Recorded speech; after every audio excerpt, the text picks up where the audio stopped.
Hello everyone, Radhe Radhe. आज आप लोग का गद्य साहित्य खोटा गद्य पद्य संग्रह का लेकर आए हैं, जो आप लोग के डिमांड के आधार पे ही हम इसको रिकॉर्ड करने जा रहे हैं। ऐसे भी हमको भी टाइम नहीं मिलता है, जो 9 बजे घर से निकलते हैं और एक बार 3 बजे आते हैं, तो आप लोग के डिमांड पर ही हम इसको लेकर के आए हैं। तो खोटा गद्य पद्य संग्रह को पढ़ेंगे आज।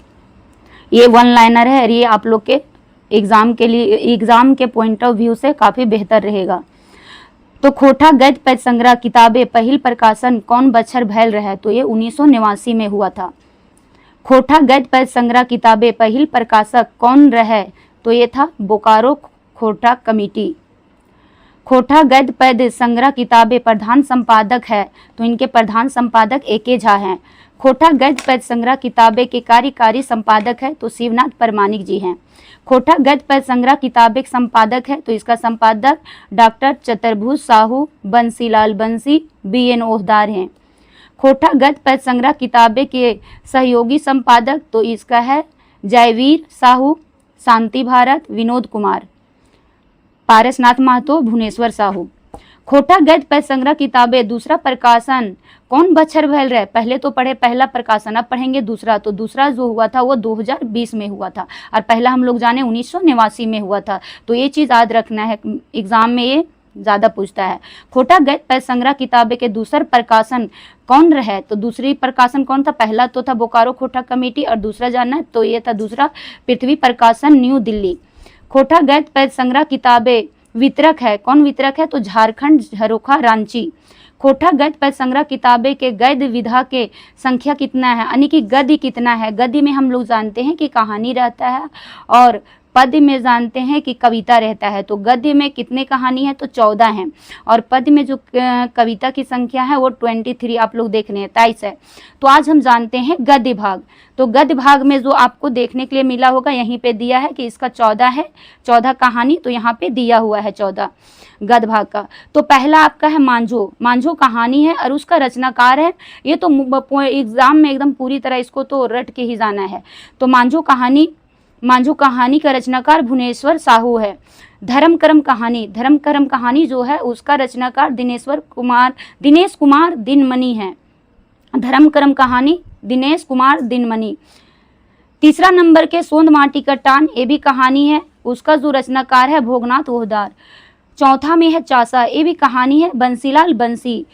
पंचमा में जो है परपन सर्टिफिकेट, ये लेख है, इसका जो रचनाकार है अमर कुमार।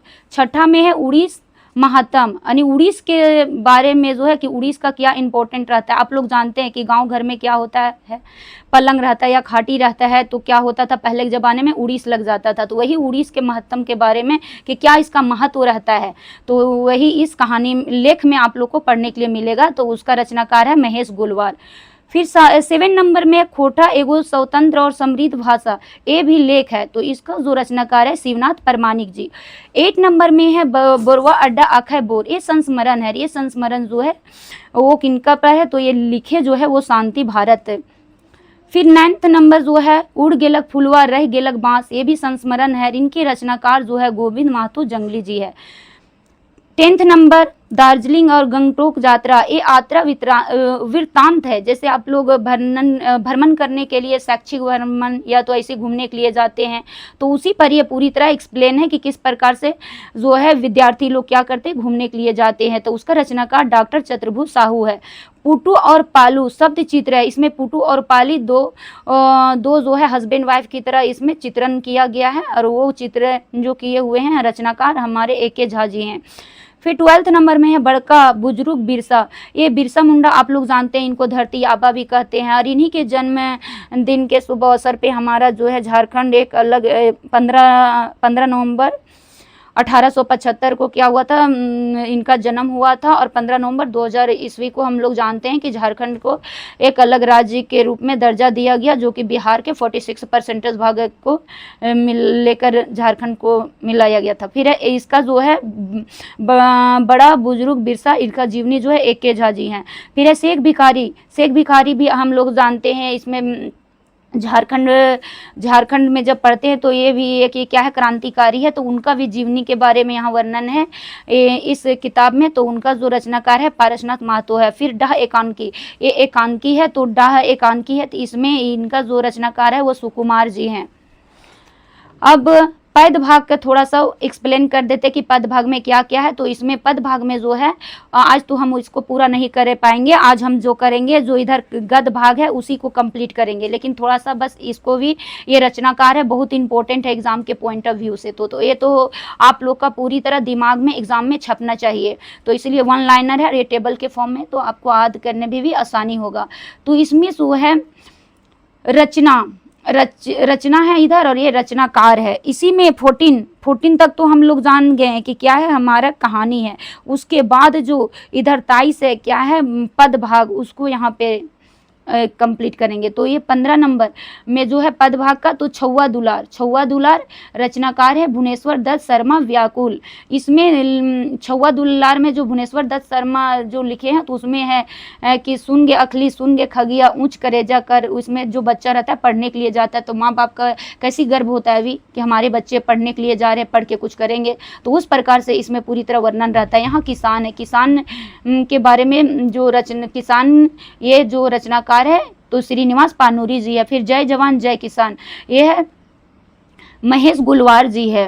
क्योंकि हमारे किसान और जवान ये दोनों के बिना जो है हमारे ये दुनिया नहीं चल सकता है। किसान भी अपना खून पसीना एक करके क्या करता है, अन्न को उत्पादन करता है, और हमारे जवान लोग भी अपने से पूरी तरह क्या करते हैं, मुसीबत, घर से बाहर रहते हैं, अपने बाल बच्चा जितने भी अपने फैमिली मेम्बर को छोड़ के रहते हैं। और आप लोग जानते हैं कि कितना इन्हें मुसीबत का सामना करना पड़ता है आतंकवादियों से। तो वही चीज़ इसमें लिखा हुआ है कि जय जवान जय किसान। ये जय किसान और जवान यदि हमारे नहीं रहेंगे तो हम लोग सुख का ना रोटी खा पाएंगे ना चैन का नींद सो पाएंगे। तो वही चीज़ लिखे महेश गुलवार जी। फिर 18 नंबर का है एखने के जिनगानी, तो ये रचनाकार है संतोष कुमार महतो जी। फिर है बह रे अंग्रेज, ये अंग्रेज के बारे में वर्णन है, ये लिखे हैं पीके मरांडी अत्री। फिर 20 नंबर में है चायल चिन्हा, तो इसका रचनाकार जो है चायल चिन्हा एके झा। 21 नंबर में है मानिक हमर, ये है प्रहलाद जी, इसका रचनाकार प्रहलाद चंद्र दास है। फिर 20 नंबर है बखरी बसंत राग, ये रचनाकार है भारत अय्यावर। 23 नंबर में है मर्द के पुथल, इनका रचनाकार है अनंत कुमार झा। फिर 24 नंबर में है गाँव के मानुस, इसका रचनाकार है बंसीलाल बंसी। 25 नंबर में है प्यान गीत, इसका रचनाकार शिवनाथ परमानिक जी है। 26 नंबर में है जुगेक मर्रम, इनका रचनाकार शांति भारत है। फिर 27 नंबर में है बेंडायल समय, तो उसका रचनाकार जो है वो सुकुमार जी है। 28 नंबर में है डान भूते के सबूत नाय और बिना सिंघे के सबूत कड़ाई, ये रचनाकार है प्यारे हुसैन प्यारे। 29 नंबर में है कखन हतक भोर, यानी कब होगा सुबह, तो इसका रचनाकार है प्रदीप कुमार दीपक जी। फिर 30 नंबर में चीक रे धरती के पुता, इसका रचनाकार है दर्शन प्रसाद सिंह। 31 नंबर में है देसे के जुआन के रचनाकार विनोद कुमार है। 32 नंबर में है धरती छोटा नागपुरे के रचनाकार शिवनंदन पांडे गरीब, इनका उपनाम गरीब है। पहले वाला वीडियो में भी बताए हैं कि किस तरह से उपनाम किसका क्या है। जैसे प्रदीप कुमार जी का ही उपनाम क्या है, दीपक है। जैसे प्यारे हुसैन का ही उपनाम क्या है, तो प्यारे है। किसी का प्यार से नाम जो पुकारू नाम रहता है वो, और या तो फिर किसी का रहता है उनका कास्ट के आधार पे भी।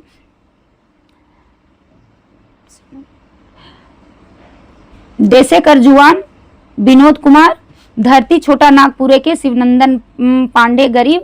फिर हाँसी के जुगाड़ राम शरण विश्वकर्मा, लहर तनी सुन रे मानुस विश्वनाथ धसोंधी राज। अब गद भाग में जो 14 हम लोग को पढ़ना है, पार्ट उसके बारे में पहला हमारा कहानी है मांझो। तो मांझो कहानी का पूरी तरह वर्णन नहीं है क्योंकि हम लोग का भी क्विक रिवीजन करना है और ये जो आप लोग का है बस वन लाइनर के फॉर्म में है और आप लोग का एग्जाम टाइमिंग काफ़ी बेस्ट होगा और आपको देखिएगा एग्जाम में बेस्ट परफॉर्मेंस भी आएगा। तो मांझो कहानी के लेखक है यानी मांझो कहानी जो है उसका लेखक कौन है? भुवनेश्वर साहू। मांझो कहानी कौन किताब इजराइल है? तो ये खोटा गजपत संग्रह में है। मांझो कौन रकमे के पाठलक है? तो जानते हैं कि कहानी है। भुवनेश्वर साहू जी के जन्म बच्चर है तो 8 जनवरी 1959 है। फिर भुवनेश्वर साहू जी का जन्म ठाव मतलब इनका जन्म स्थान कहाँ पे था? तो साकुल बस्ती पतरातू रामगढ़ में। फिर भुवनेश्वर साहू जी के बापे का नाम यानी इनके पिताजी का नाम क्या थे? तो इनके पिताजी का नाम राम किशुन साहू है। फिर राम किशुन साहू क्या चीज थे? अभी जैसे बोला जाता है कि आपके पिताजी क्या है तो वही है, क्या चीज थे? तो किसान थे, फार्मर थे। फिर भुवनेश्वर साहू एमए कौन विषय से करल हलथिन यानी एमए तक पढ़ाई क्या यानी किस विषय में किए हुए थे? तो ये खोटा से किए थे। भुवनेश्वर साहू जी आइन कहनी है तो इनका है संतोष और कुलदीपा। भुवनेश्वर साहू जी के कविता है यानी इनका कविता क्या है? तो दिए के कहीं लई लिए एगो पारिक नाव गो झोरा, ये इनका क्या है? कविता है। फिर मांझो कहानी के नायक कर नाम। अब हम इनके नायक जो है मेन कहानी में नायक और नायिका रहते हैं तो उनके बारे में पढ़ेंगे। तो मांझो कहानी में जो नायक है जो पुरुष पात्र है वो विनोद है और मांझो कहानी में नायिका जो स्त्री पार्ट है वो कौन है? तो ये मांझो है, उनका पार्ट है। फिर है सुनासन रायते कखनू कखनू केकर बोली सुनाई है मतलब सुना रात हम लोग जानते हैं जब सुना रात रहता है तो कभी क्या होता है आवाज़ें सुनाई देता है। तो इस कहानी में जो है झिंगुर उसका आवाज़ सुनाई देता है। फिर सुनासन रात में कौन झाई झाई करे है? तो जो हम लोग जानते हैं कि रात में कुत्ता लोग का ही आवाज़ क्या रहता है? भौं भौं करके रहता है, लेकिन इसमें झाई झाई कर वर्ड दिया हुआ है। तो कौन करते थे? कुकुर करते थे। कुकुर जो इसको हम लोग जानते हैं कुत्ता और इंग्लिश में डॉग होता है। फिर रायते दुआरे तरे नाक कौन डाको हल। तो रात में जो दुआरे के जगह पे जो आवाज़ देता है तो कौन देता है? तो इसमें गोरखिया। फिर बांस गजारे कखनू हुआ हुआ कौन करा है? तो हम लोग गांव घर में भी जानते हैं कि जहाँ बांस का क्या रहता है? पौधा रहता है लगा हुआ, तो उस जगह पे क्या कर रहता है? तो सियार जिसको इंग्लिश में जैकल बोलते हैं वो छुप कर क्या करते हैं? हुआ हुआ करते हैं। फिर केकर आँखी नींद नाए ओकरो आँखें ले खाली लोर बहू है। तो इसमें बता रहा है कि किसका आँख में नींद नहीं रहता है। जब लोग को आँख नींद नहीं आता है तो सिर्फ क्या होता है? आंसू निकलता है। तो इस कहानी में जो है मांझो के आँख में खाली क्या रहता है? आंसू आता है। इस कहानी में जो मांझो के जब शादी हुआ रहता है फिक्स हुआ रहता है तो जस्ट 2 दिन पहले मांझो क्या होता है? उंगली जो है वो कट जाता है, वो अब ठूठी बन जाती है। तो इसीलिए यहाँ पे लोर की बात हुआ है ना, तब वो क्या करती है? रोने लगती है। उसको ऐसा लगता है कि अब तो मेरा शादी नहीं होगा। फिर है झल फते खबर कौन ठीन पहुंचल रहा है? तो सानाडी, जहाँ पे मांझो का शादी सेट हुआ रहता है उसी जगह का नाम है सानाडी। फिर मांझो के केकर संगे बिहा तय भेल यानी मांझो का किसका साथ शादी तय हुआ रहता है? विनोद। विनोद के घर कहाँ रहे? तो विनोद का जो लड़का था उसका घर सनाडी रहता है। विनोद कितना बछरे के जुआन रहे मतलब कितना वर्ष इसका हो रहा था? तो 21 साल का था, उसी साले का बछरे लिखा हुआ है। गणपति कैसन आदमी लड़ी? गणपति जो है वो आपका जो विनोद है उसी का पिताजी है, तो वो 1 नंबर का लालची व्यक्ति रहता है। गणपति अपन बेटा विनोद लेल कौन ठीना बियाह बात चलवल हल जहाँ बड़ी तिलक और दहेज मिले के बात भैल रहे। तो इसके पिताजी विनोद के पिताजी इतना ललचिहा रहता है कि ये अपने बेटे के से भी ज़्यादा उम्र की लड़की से इसका शादी सेट कर देता है। वहाँ कहाँ पे करता है? तो गिरिडीह में। तो गिरिडीह के कन्याएं कैसन रहा है विनोद खातिर? तो ये लड़की जो थी तो विनोद से बेसी उम्र की थी, इसीलिए लिखा हुआ है बेसी उम्र गर रहा है। गिरिडीह ब्याह बाद विनोद की कहल दिला मतलब गिरिडीह में जब सेट हो गया था तो विनोद अपने पिताजी से क्या बात बोला था? तो वो साफ मना कर दिया था कि इस लड़की से हम शादी नहीं करेंगे। विनोद मांझो के कौन ठीना देख ले रहे? तो विनोद जब मांझो को पहली बार देखा था तो रजरप्पा मेला में देखा था। फिर मांझो के गांव कौन ठीन रहे? तो मांझो का गांव जो रहता है वो रजरप्पा में रहता है। मांझो के रिश्ता गणपति के मंजूरी की लेल नाई रहे। तो जो लड़की मांझो थी वो गरीब रहती है, इसीलिए ये गणपति जो लड़का के पिताजी है वो सोचता है कि ये तो तिलक दहेज हमको ज़्यादा नहीं मिलेगा, इसीलिए इसको पसंद नहीं रहता। इसीलिए यहाँ लिखा हुआ है कम तिलक दहेजे मिले के कारण गणपति की रहे। तो गणपति जो था लड़का का पिता वो क्या रहता है? वो किसान था।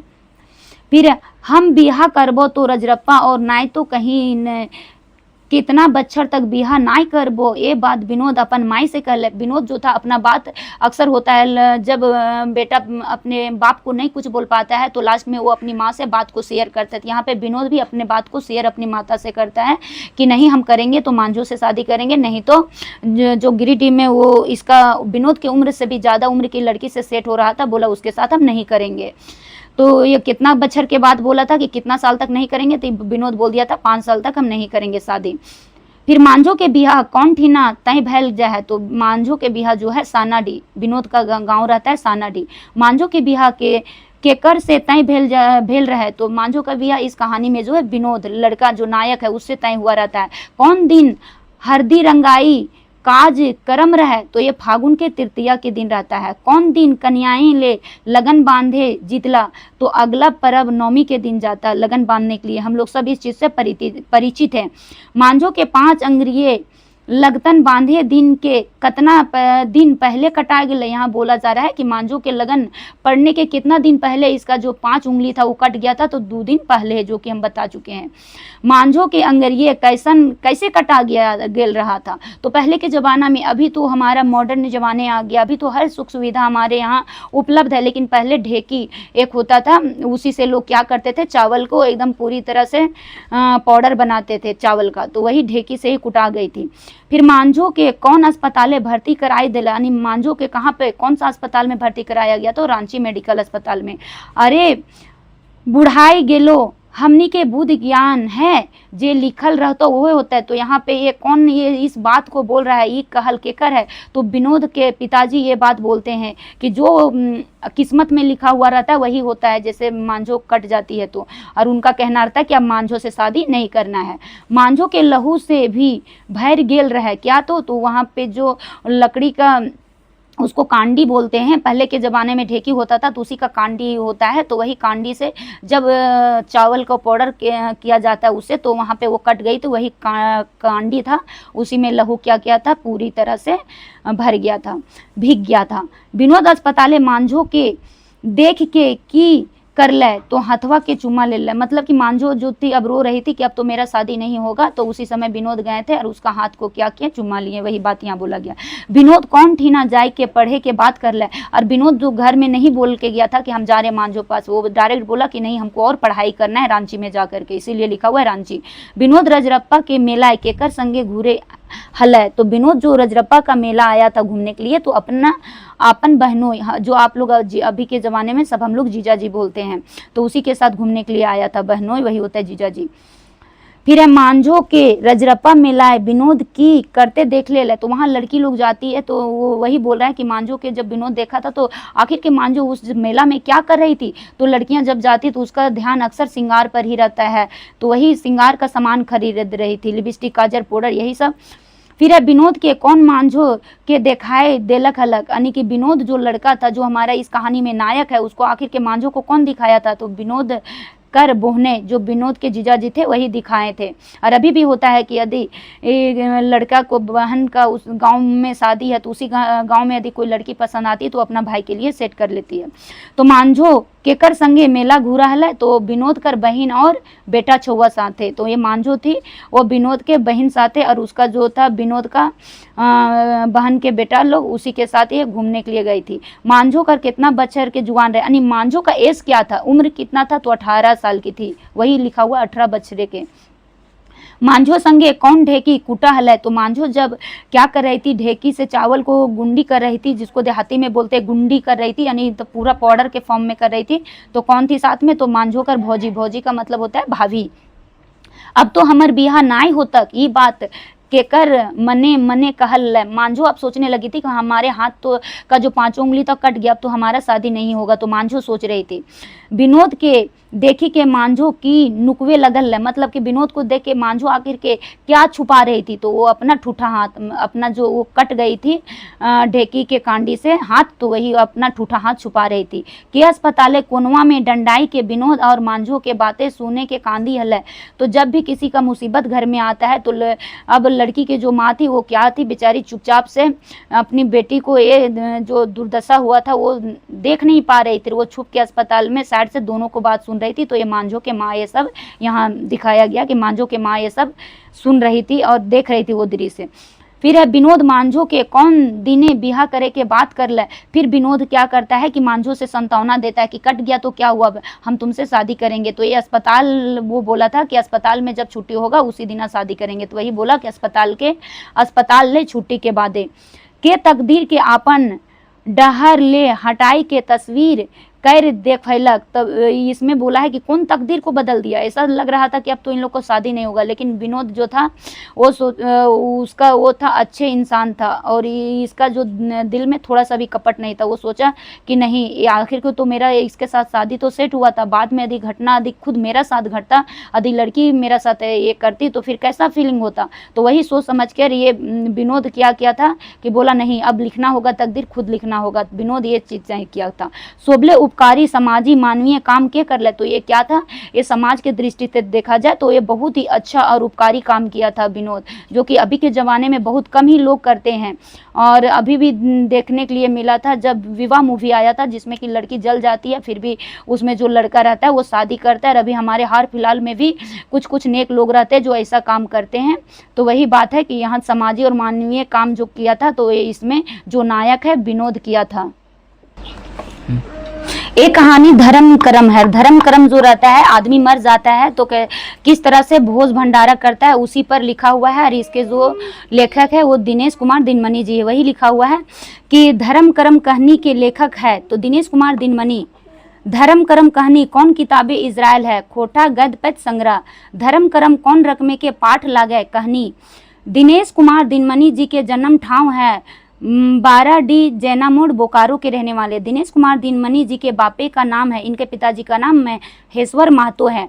महेश्वर महतो की रहे तो ये स्कूल के एक मास्टर रहते हैं। महेश्वर महतो के संगी कौन हला, तो जो दिनेश कुमार दिनमणि जी के पिताजी हैं उनके पिताजी के दोस्त थे एके झा। काव्यकर के संगे संगे दिनेश कुमार दिनमणि की हला, तो ये दिनेश कुमार दिनमणि काव्य के साथ साथ एक चित्रकार भी थे। दिनेश कुमार दिनमणि खोटा भाषा सहित और कौन भाषा के ज्ञानी थे, यानी खोटा तो जानते थे, उसके साथ अदर भाषा तो हिंदी। धर्म कर्म कहनिए कौन माह के उखरावल गेले, कौन महीना आया है तो फागुन। अग्नु बोरा बटिया कौन ठीना बिछाई रहल है, तो ये कुल्ढी के पीढ़ा, यानी पहले के जमाने में लोग कर रहता था पीढ़ा, जहाँ सभी लोग बैठ करके बातें करते थे। अग्नु गाँव के लोग के की देला रहे, तो बीड़ी और माचिस, लोग क्या करते थे, बीड़ी पीते थे। अग्नु बापे के नाम की था, तो इसमें ये कहानी में आया कि अग्नु है, उसका बाप का नाम क्या था, तो सुमर महतो। फिर अग्नु के आजा का नाम, दादाजी का नाम क्या था, तो गुज्जर महतो। फिर गाँव के लोग अग्नु के दुआरी ले की ले आल्ला, तो अग्नु के बापे, अग्नु का बाप भोज की और की रकम में होता है आइज सुझाव देरेल चलता है। यानी जब कोई लोग मर जाते हैं तो उन लोग बताते हैं, गांव के जो बुजुर्ग लोग रहते हैं कि आपके घर ये फैमिली जब डेट हुआ, जैसे ही 10 कर्मा बरहमा होता है तो उस जगह पे गांव के बड़े बुजुर्ग लोग बताते हैं कि किस तरह से करना है। वही चीज़ है जो आप लोग सब गांव घर में देखते भी होंगे। अग्नु बाप मोरल बादे कौन दिना गाँव के लोग अग्नु घरे जुटल्ला, तो अक्सर होता है कि 7वां के दिन, जो 7 हम लोग बोलते हैं। अग्नु नेग हाथे धरल कौन जिनिस के भूई टाक ऊपर छोटा छोटा चिन्हे करा हलय, तो लोहा के, जैसे लोग जब कोई मर जाता है किसी के घर में तो जो कार्य करते हैं वो लोग के हाथ में लोहा का एक छड़ दिया जाता है और रहता है। अग्नु कौन गोड़े बूढ़ा आंगूरटा और भूये टांग उठाई हलय, तो दहना गोड़े।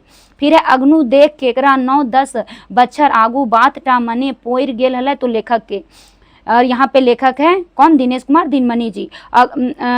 अग्नु के आजा जखन मोरल रहे तखन अग्नु कते बच्चर के था, तो जिस समय अग्नु के दादाजी मर गए थे, दादाजी के नाम था गुज्जर महतो, तो उस समय इनका एज जो था 14-15 वर्ष हो रहा था। अग्नु आजा गुज्जर महतो कैसन लोग हल है, तो बड़ी नामी लोग, जो अग्नु है इसमें आया है उसके दादाजी अच्छा नामी लोग थे। केकर मुहे रामायण महाभारत कथा, पहले के बुजुर्ग लोग के मुंह में क्या था, रामायण महाभारत कथा चलता था, तो वही गुज्जर महतो जो अग्नु के दादाजी हैं। सोमर आपन बापे के मोरल समय कौन विधि क्रियाक्रम कर ले, लोग क्या है कि विधि 10 कर्मा आता है या तो ब्राह्मण, तो उस समय ये विधि करते हैं। तो विश्व सर्ग में रहता है कि दान करना रहता है गाय वगैरह।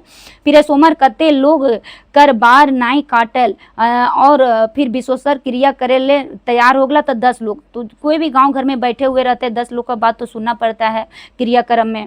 और कौन आपन बापे के भोज खातिर सियार खोंधा डाबर टा बेच दला और 2 लोग के पैंचा पानी कर के भोज कर लगता सोमर मातो। तो लोग इतना इनको क्या कर दिए थे, बोल करके जलील कर दिए थे। लास्ट में लोग को क्या करना पड़ा, डाबर इनको बेचना पड़ गया और किसी किसी लोग से पैंचा लेकर के क्या किया करना पड़ा, सोमर मातो का भोज करना पड़ा। ये अग्नू के कौन थे, सोमर मातो दादाजी। और इसके पिताजी का नाम आप लोग को बता दिए हैं, गुज्जर मातो इसके दादाजी, और पिताजी के नाम क्या थे आप लोग को बता ही चुके, सोमर मातो। फिर है विश्वसर्ग क्रिया खातिर की दान करना पड़ता है। ये विश्वसर्ग जो क्रियाक्रम होता है ना, इसमें साढ़ साढ़ीन छाड़ल और कई गो गायों बामन के दान करना पड़ता है। अब सोच लीजिए इतना पहले के ज़माना में लोगों का इतना तरीका से गांव के लोग क्या करते थे, मजबूर कर देते थे। और इसी पर जो है लेखक लिखे हैं कि नहीं ये सब गलत बात है। लोग को अपना जितना उसका ताकत है उसके आधार पे उसको भोज भात करने के लिए मजबूर नहीं करना चाहिए, वो अपना आवश्यकता के आधार पे करे। सोमर अपन बेटा अग्नू पढ़े ले छोड़ाई दिले। तुम वो गरीब था, रोपा डोभा अपन संगे काम करवे लगले। जब रोपा का समय आता है तो गांव घर में भी क्या करते हैं लोग, अपना बच्चे को यदि बड़ा रहता है तो ले जाता है काम करवाने थोड़ा सा हेल्प के लिए। तो वही यहाँ दिया गया पहले के जमाने में। अभी तो सब बच्चे पढ़ने में बिजी रहते हैं। सोमरा के हरे कौन दने गरुटा मोर गेल लके, मतलब है कि पहले के लोग जब हल से खेती करते थे तो कौन एक बामा रहता है एक दहना रहता है, तो किधर का गरु मर गया था तो दहना तरफ वाला। कते खेत रोपाइल हल, जखन सोमरा के गरु मर गया था तो सोमर मातो का गरु जब मरा था तो बोला है कि कितना खेत रोपाया था, तो 1-2 गो रोपाया था। सोब लोके के रोपल और कौन माँ से सोमर अपन खेत कोनो रकम लोगों के हार गरु मांग के रोप लेला। कहना यहाँ बोला जा रहा है कि जब सोमर माँ तो जब रोपाई स्टार्ट किए थे तो कितना कौन से महीना में, तो ये भादर माह से। और लोग पहले रोप लिए थे, उसके बाद भी कोई भी आदमी है पहले अपना काम कर लेगा उसके बाद ही ना किसी को देगा, वही चीज़ यहाँ हुआ। कौन माँ से सोमरा खेते धान नाई भेलक। तो जब भी हम लोग जानते हैं कि भाद्र मास में क्या करते हैं, आषाढ़ से भादो तक होता है धान की रुपाई, और जब हम इसको काटना रहता है तो हम लोग अघन मास में काटते हैं। तो वही बात है कि अघन मास से सोमर के बेच कर रील गुना सोधल। तो ये क्या करते हैं तो खेत को। फिर है खोचा खोची कौन आसे पासे के सड़के सड़ते रहला, तो सोमर मातो। फिर हाँ तोर बाबू अग्नू कौन क्रिया टा करबै, और ये कौन पूछला गाँवे के मातो। गाँवे मातो अग्नू मातो के आपन बाप खातिर कौन क्रिया करे ले कहला। जब इनका बाप कौन थे, अग्नू के जब बाप मर गए तो बोले कि अब पहले तो दादाजी के बात थे, दादाजी का नाम आप लोग जान चुके हैं कि गुज्जर महतो थे। उस समय सोमर महतो जो था ये अपना डाबर भी जो नाम था खोंधा के डाबर, ये सब बेच करके बेचारा किसी लोगों से पैंचा मांग करके अपने पिताजी का भोज भात किए थे। और जब ये सोमर महतो मर जाते तो सोमर महतो का कौन क्रिया थी कर्म करेगा, तो उसका बेटा का नाम क्या था तो आपको बता चुके हैं, अग्नू। तो उसी को लोग क्या बोलते हैं, पंचदान करना। पंचदान में जानते हैं 5 से ही पता चल रहा है कि कुछ 5 दान करना होगा। बांस झरे बांसे जन्मे रे बोका, इनका कहना था कि तुम्हारे पिताजी थे वो तो यानी कि अच्छे से खेत बाड़ी बेच के क्रियाक्रम किए, तो तुम क्यों नहीं करेगा। वही बोल रहा है कि बांस झरे बांसे जन्मे ये कथन कौन पाठे आयल रहे। तो धर्म कर्म में लोग देखिए किस तरह से इन लोग को मजबूर किया जा रहा था। एकरा तो एते बोड़ बेटा काहे जबरदस्ती लाद देहा जे टाके पाइते ना, ये अनिल कहल है के केकर बोलल है। तो ये यहाँ पे जो लेखक थे, लेखक का नाम दिनेश कुमार दिनमनी है, ये सारा दृश्य को अपने आंखों के सामने देख रहे थे। तो इनका कहना था कि ये सकेंगे नहीं, आप लोग जबरदस्ती इन पर क्यों लाद दे रहे हैं। तो धर्म कर्म पाठे के पंचदान के माने क्या होता है, यहाँ जो पंचदान के आया है तो पंचदान के मतलब क्या होगा। तो यहाँ था पंचदान का मतलब कि मोरल भोज खातिर दही चूरा बा दाल रोटी संगे कोनो गुरु जिनिस, ये सब जो होता है सामान ये देने, यानी कि मरने के बाद जिस दिन इसका क्रियाक्रम किया जाएगा तो बोल रहा था कि ये सब दान करना होगा, खिलाना पिलाना पड़ेगा लोगों को। धर्म कर्म पाठे गुरुवा जिनिस का माने क्या होता है। गुरुवा यहाँ जो हम लोग गुड़ भी तैयार करते हैं तो गुरुवा जिनिस के यहाँ मतलब होता है बूंदिया या तो मिठाई क्या करना है, देना है। साहस धर रे अग्नू सब भगवान पार कर दतथिनी का कर कहा लगा। गांव के लोग जो है क्या करते हैं, बढ़ा चढ़ा के बोलते हैं कि आप क्या करना है, साहस रखना है, आपको भगवान दे देंगे, ये गांव के लोगों को कहना था। फिर है सकरू के नाती कौन है, तो सकरू के नाती जो दिनेश कुमार दिनमनी जी हैं उनके दादाजी का ही नाम सकरू था, तो वही है लेखक। कौन काइन काइन के कहा है कि तोर मोर नाई बेट तू मोरले नाय बेटवा के मोराई रख ली। तो जो अग्नू की माई थी वो रो रही थी, उनके हस्बैंड जब डेट कर गया था सोमर मातो, तो वही ये रो रही थी कि आप मरे नहीं, आप तो अपना बेटा को मोरा दिए। कहने का मतलब है कि सारा उत्तरदायित्व जो रिस्पॉन्सिबिलिटी है उसका बेटा पे आ गया था, और नाम क्या था, अग्नू। अग्नू बेटा कते बछर गिदर हला, तो कह रहा है कि कितना था अग्नू के बेटा, तो 2.5 बछरेक था, अग्नू का भी बेटा हो गया था। तो यहाँ पे क्या होगा, अग्नू का बेटा का नाम क्या था, तो रमसा। अब यहाँ देखा जाए अधिवंशावली की तरह, तो यहाँ पे निकलेगा कि गुज्जर महतो का बेटा का नाम था सोमर महतो का बेटा का नाम था अग्नू, और अग्नू का बेटा का नाम है रमसा या रमेश। कौन दिने अग्नू भोज रहे, तो ये शुक्रवार के दिन है। देखिए इस खोटा में शुक्रवार ऐसे करके लिखा था, शुक्रवार के दिन था। श्राद्ध क्रिया कर्म में वेल खैच के विरोध करो हला, तो ये लेखक दिनेश कुमार दिनमणि देख रहे थे, वो सब उनके सामने ये सब बातें हो रहा था, वही विरोध करते थे। केकर सारधे ले करम अग्नू सतावल गेल हला, अग्नू कर बाप सोमर महतो के भोज खातिर, ये तो ऑलरेडी सताया गया थे, पूरा 3 लोग खेती बाड़ी बेच दिए थे, वही बोला जा रहा है। बूढ़ा आंगूर टाक के माने क्या होता है, तो बूढ़ा आंगूर टाक का मतलब होता है पैर का अंगूठा। गोदी शब्द कर माने क्या होता है, पहले के लोग गोदी बोलते थे, तेरा थोड़ा सा भी गोदी नहीं है, दिमाग होता है। एहो सकरू आपन नतिया तने बुझाई देहा अटर पटर नाई कर है, ई गांव करने की कौन कहला। जब लेखक बोल रहे थे गांव के लोग कि ये तो अपने गरीब है, ये कहाँ से सकेंगे, तो गांव को लोग बोलते थे लेखक दिनेश कुमार दिनमणि के कि अपना नाती को समझा लीजिए।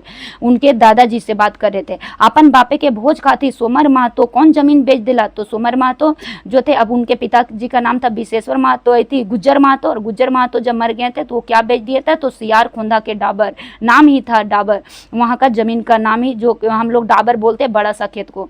गुजर महतो के कत्ते बेटा हला, तो मात्र गुजर महतो का एक बेटा था, जो कि नाम क्या था, सोमर।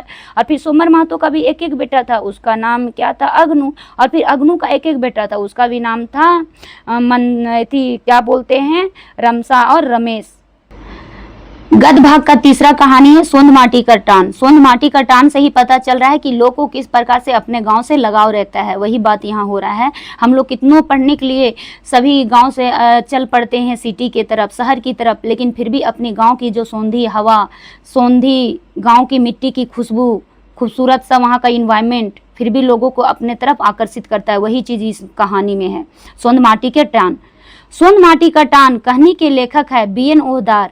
सोंध माटी का टान कहानी कौन किताबे इजराइल है, खोटा गद्यपद संग्रह। सोंध माटी का टान कौन रकमे के पाठ लगे कहानी। BN ओहदार जी का पूरा नाम है भोगनाथ ओहदार। BN ओहदार जी का जन्म बच्छर है 2 सितंबर 1952। BN ओहदार जी का जन्म ठाव है चेटर रामगढ़। BN ओहदार जी के बापे का नाम है माधो ओहदार। BN ओहदार जी के माई का नाम है रूपा देवी। BN ओहदार जी का उपनाम है सव्यसाची। BN ओहदार जी का कौन विषय PhD करा हलथिन, तो खोटा। टान शब्द के माने क्या होता है, मतलब टान होना, तो ये क्या होता है, आकर्षण, खिंचाव, जिसको इंग्लिश में अट्रैक्शन बोलते हैं। सोंध माटी का टान के नामे की है, तो ये नामे के जो है वो रवि है। सोंध माटी का टान में रवि मेन इसी पे है। रवि आपन घर से बाहर जाई खाती रे बहरैला और केकरा के गोड़े लगे है। जब भी कोई बाहर अपना पढ़ाई के करने के लिए जाते हैं तो जो भी बड़े बुजुर्ग रहते हैं लोग क्या करते हैं, पाँव छूते हैं, तो वही अपन आजी, आजी यहाँ बोला गया है दादी जी को। रवि आजा आजी, आजा आजी, यहाँ दादा दादी की बात हो रहा है। कैगो बेटा हल, तो जो रवि के दादा दादी जी के कितने बेटे थे, तो 3 ठो बेटा थे, एगो उनके पिताजी और 2 ठो चाचा थे। बड़का बेटा की हल, तो डॉक्टर जो रवि के पिताजी हैं। मंझला बेटा की हल, रवि के चाचा जी एक थे एग्रीकल्चर विभाग में नौकरी करते थे, और छोटा चाचा जो थे, छोटा बेटा ही की बनल, तो श्रम एवं समाज विषय में MA किए और फिर शहरीय बाबू बन के रहे। फिर बनसाही एडी नाय उल्टे ई कथन कौन पाटे आयल रहे, तो सोंध माटी का टान का भी ए वर्ड दिया हुआ रहेगा और बोला जाएगा कि ये किस की कहानी का निकल रहा है। पंक्ति तो बोलना पड़ेगा, आपको दिमाग में रहेगा तो भी तो याद होगा। फिर है हमें एहे खातिर डॉक्टरी पढ़ ले ही उजरल परल गाँव रहे आपन जिंदगी सड़ावा। तो ये बोल रहा है कि ये जो स्टेटमेंट था, ये बात है कौन की है, तो ये बात जो बोले थे बड़का बेटा जो कि रवि के कौन है, पिताजी हैं। वही बोले थे कि हम इतना पढ़ाई किए हैं खाली गांव के भला करने के लिए, क्योंकि लोग शहर में रहते तो शहर में अच्छा खासा उनको पैसा मिलता है और साइड से घूस भी लेता है, ये तो देखते जा रहे हैं अभी भी। बोरे के बिहा तो बोरे के माए पीर पीछे गेली ई कथन कौन है, तो सोन माटी का टान है। रवि केकर बेटा रहल है, तो बड़का बेटा के, जो उसके रवि के दादा दादी जी के बड़का बेटा थे। कौन गाँव के लोग लंगटा बूचा हुआ है, तो बड़का यहाँ है कि कौन गांव के लोग जो है लंगटा बूचा कहा है, तो बड़का बेटा जो था रवि के पिताजी वही गांव के लोग को लंगटा बूचा कहते, जबकि उसका जन्म स्थान वहीं पे रहता है। हाँ माए हमर सौंद माटी के निशा लग गया है। अब ये कथन केकर बोला लगा, जब रवि को लगता है कि नहीं हमको, उसको बेचैनी टाइप के फीलिंग होने लगता है, तो उसको अपना गाँव याद आने लगता है, दादा दादी जी के चेहरा, तो इसीलिए वो रवि अपने माता जी से बोलते हैं नहीं हमको सौंद माटी का टान लग गया, हम गाँव जाएंगे। रवि शहरे से गाँव कौन बेरा पहुंचल, जब रवि गांव से शहर के लिए आया तो फुलसुंदरी के बेरा, फुलसुंदरी कहने का मतलब होता है कि शाम के टाइमिंग। रवि कौन ठीना से धाने के दवाई मंगाए, धाने खेते दिलक, तो बालोक आपिस यानी बलोक जाकर के वहाँ से क्या किया था, धान में क्या होता है कि हम लोग जानते हैं बाकी लग जाता है, जिसको होता है जानते हैं हम लोग साइंस की भाषा में कि जिंक की कमी हो जाने पर ही उसमें क्या होता है वाइटनेस टाइप के लगने लगता है। और लोग गाँव वाले लोग इतना रहते हैं यानी कि अंधविश्वास में कि उन लोग झाड़ फूक करने के चक्कर में रहते, कुछ कुछ छिटते हैं कि ताकि ठीक हो जाए। अभी भी लोग अंधविश्वास में बहुत रहते हैं, तो वो क्या कहते हैं कि ये सब करने से फ़ायदा नहीं है, ये दवा लग गया तो आपको क्या करना है, धान में ये कीड़ा लग गया तो आपको दवा से ठीक करना होगा। और रवि पढ़ा लिखा इंसान रहता है। रवि केकर क्रिया खैले ल बड़की नदी के पनिया के उठाए के, यानी रवि जो है वहाँ का नदी का ही नाम रहता है बड़की नदी, वही उठा के क्रिया खाता है। रवि की क्रिया खैले लग, तो रवि क्या खाया था, अभी गांव के छोड़ के नहीं जाएंगे। जब रवि अपना गांव आया दादा दादी के पास तो वो कसम खाता है कि हम अपने इस गांव को छोड़कर नहीं जाएंगे। केकर नियर सूरज लक लक करला और उठे लागे रहल, तो रक्त, रक्त कहने का मतलब है कि जब सूर्योदय सूर्यास्त होता है तो देखते हैं कि सूर्य रक्ताभ प्रतीत होता है, तो वही बात यहाँ बोला जा रहा है। रवि की आंखी की चमचम हल, तो जीते के खुशियाँ के चमक, यानी जब भी लोगों की कुछ खुशी मिलती है तो उनका आंख में एक अलग ही तरह का चमक रहता है, वही बात बोल रहा है। फुल सुंदरी के बेरा कर माने क्या होता है फुल सुंदरी, तो ये शाम का टाइमिंग का ही बात होता है फुल सुंदरी।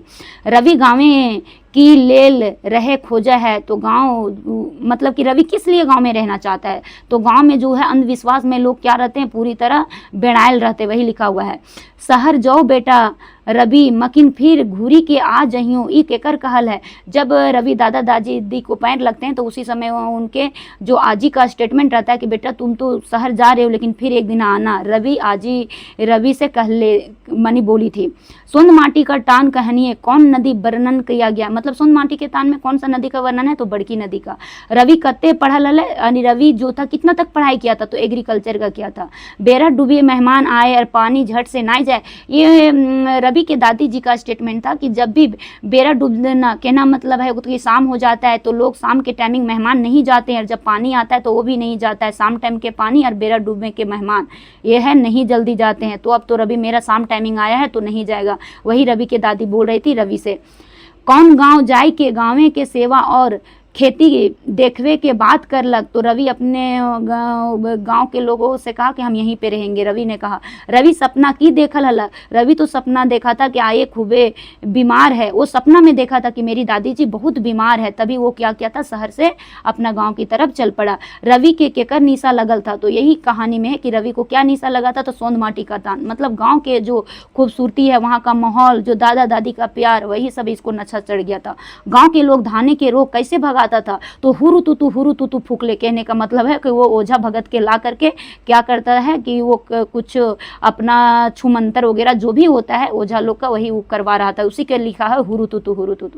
रवि राते के कैसन गीत आवाज सुन ले हल, तो रस मातल गीत, पहले के ज़माने में लोग क्या करते थे भिनसारी गीत अधराती गीत ऐसे करके गीत लोग गाते थे, तो वही था आधी रतिया में जो है गाना कैसन था, तो ये है रस मातल है कि सिंगार विरह का गीता।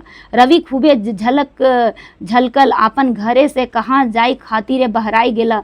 तो फिर रवि जो है सुबह सुबह कहाँ, शहर के लिए। बोड़ बोड़ हाथी बोही गेला बोका कहे कितना पानी। ये लोकोक्ति का माने क्या होता है, यहाँ बोला जा रहा है कि बोड़ बोड़ हाथी बोह गया, मतलब बड़ा बड़ा हाथी बह गया, लेकिन बोका बोलता है कि कितना पानी। यहाँ के इसका लोकोक्ति का अर्थ होता है कि बड़े बड़े लोग समस्या का समाधान नहीं हुआ, लेकिन छोटा आदमी उसको हिम्मत करके करने का प्रयास करता है, वही हुआ।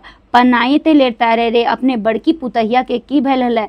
तो जो पहान के, वही उसी गांव में पहान के बड़की पुतहिया थी, तो बीमार थी, तो लोग उसको क्या सोच रहे थे कि भूत प्रेत छुआ है, वही भूत छुअल बोलता था और वही उसी अंधविश्वास में रखा हुआ था।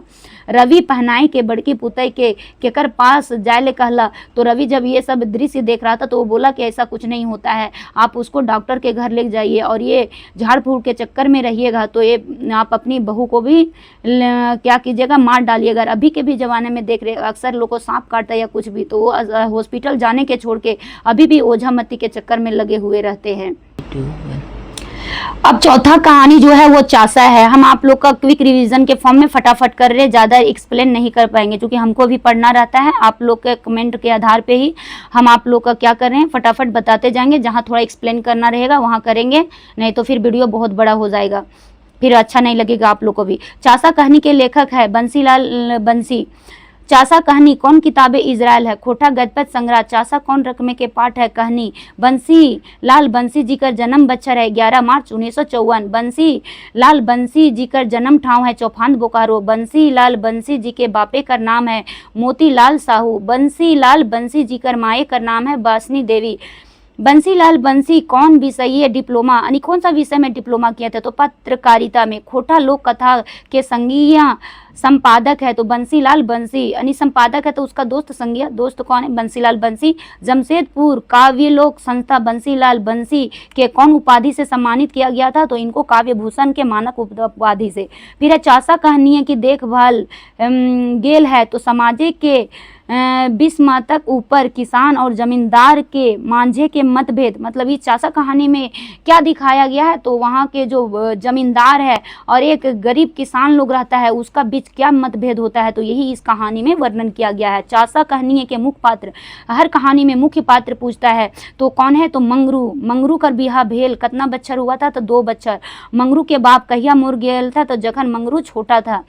बाप मोरले बाद मंगरू अपन माई संगे कौन ठीना रहे लागल, तो वो अपना मामू के घर गया था। मंगरू अपन बापे के ठीना कखन घूर आयल है, माई के मोरले के बादे। जब इसकी माता मर जाती तो वो अपना बपोती के ज़मीन पे फिर वो चला जाता है, जो कि ज़मीन वहाँ के उसका गोतिया भैरादी लोग रहते हैं, वो क्या किए रहते हैं, हड़पे रहते हैं। मंगरू के बापे घर द्वार कौन सो मोटियाए ले ले, तो उसके भयादे, भयादे कहने का मतलब उसका गोतिया भाई। की करे के बाद मंगरू बपोती डिंडाई घरे के बनवे ठाव मिलल है, तो पंचायते बाद। यहाँ बोला जा रहा है कि वो उन लोग तो हड़प लिया था ज़मीन के, लेकिन कब इसको मिला था, तो जब लोग को ज़मीन हड़प लिया जाता है तो 5 गांव के लोग को जिसको हम लोग पंचायत बोलते हैं, वहाँ पे लोग आते हैं और फिर बोलते हैं कि नहीं इसका ज़मीन था तो आपको दे देना चाहिए, इसका पिताजी का है। मंगरू माटी के घर बनवल और की ढाई के रहे लगला, तो फिर मंगरू के जब मिल गया वहाँ पे उसका बपोती ज़मीन, तो ये क्या किया, मिट्टी का घर ही पहले के लोग बनाते थे, अब ना पक्किया का घर हो गया और उसको क्या किया था, पुआल से ढक दिया था। गाँव के जमींदार मंगरू के कौन काम देले, तो जो गांव का जमींदार था वो गुरखिया के काम दिया था। मंगरू गुरखिया से की भय गेल रहे, तो उसी के घर में गुरखिया के काम करते करते लोग को भी उसमें भी क्या होता है, थोड़ा सा पोस्ट ऊपर हो जाता है, तो वो मुनीस के काम किया था, मुंशी का। मंगरू खेत और टाँड कैसन रहे, तो मंगरू का खेत और टाँड परती था। मंगरू खेत के कर हारे घूर लायक, तो यानी कि फिर वो जो था उसका खेत परती था, तो जमींदार बोला कि हम तुम्हारा खेत तो परती, अब हम तुम जो है अपना खेत हमको दे दो, तो जमींदार ले लिया था मंगरू के खेत। मंगरू सब चीज़ें के कर मोहर लगाए दिलर, मंगरू गरीब रहता है तो मोहर लगा देता है, वो तो सीधा साधा व्यक्ति रहता है, और जमींदार तो एक नंबर का कपट दिल वाला व्यक्ति रहता है, तो जमींदार को फिर है मंगरू जनी के नाम की रहे, तो मंगरू के जो वाइफ का नाम रहता है कर्मी। मंगरू बिहा कते बच्छर बाद गिद्दर भेल, और मंगरू के बिहा होने के बाद कितना साल के बाद उसका बच्चा हुआ था, तो 2 साल के बाद।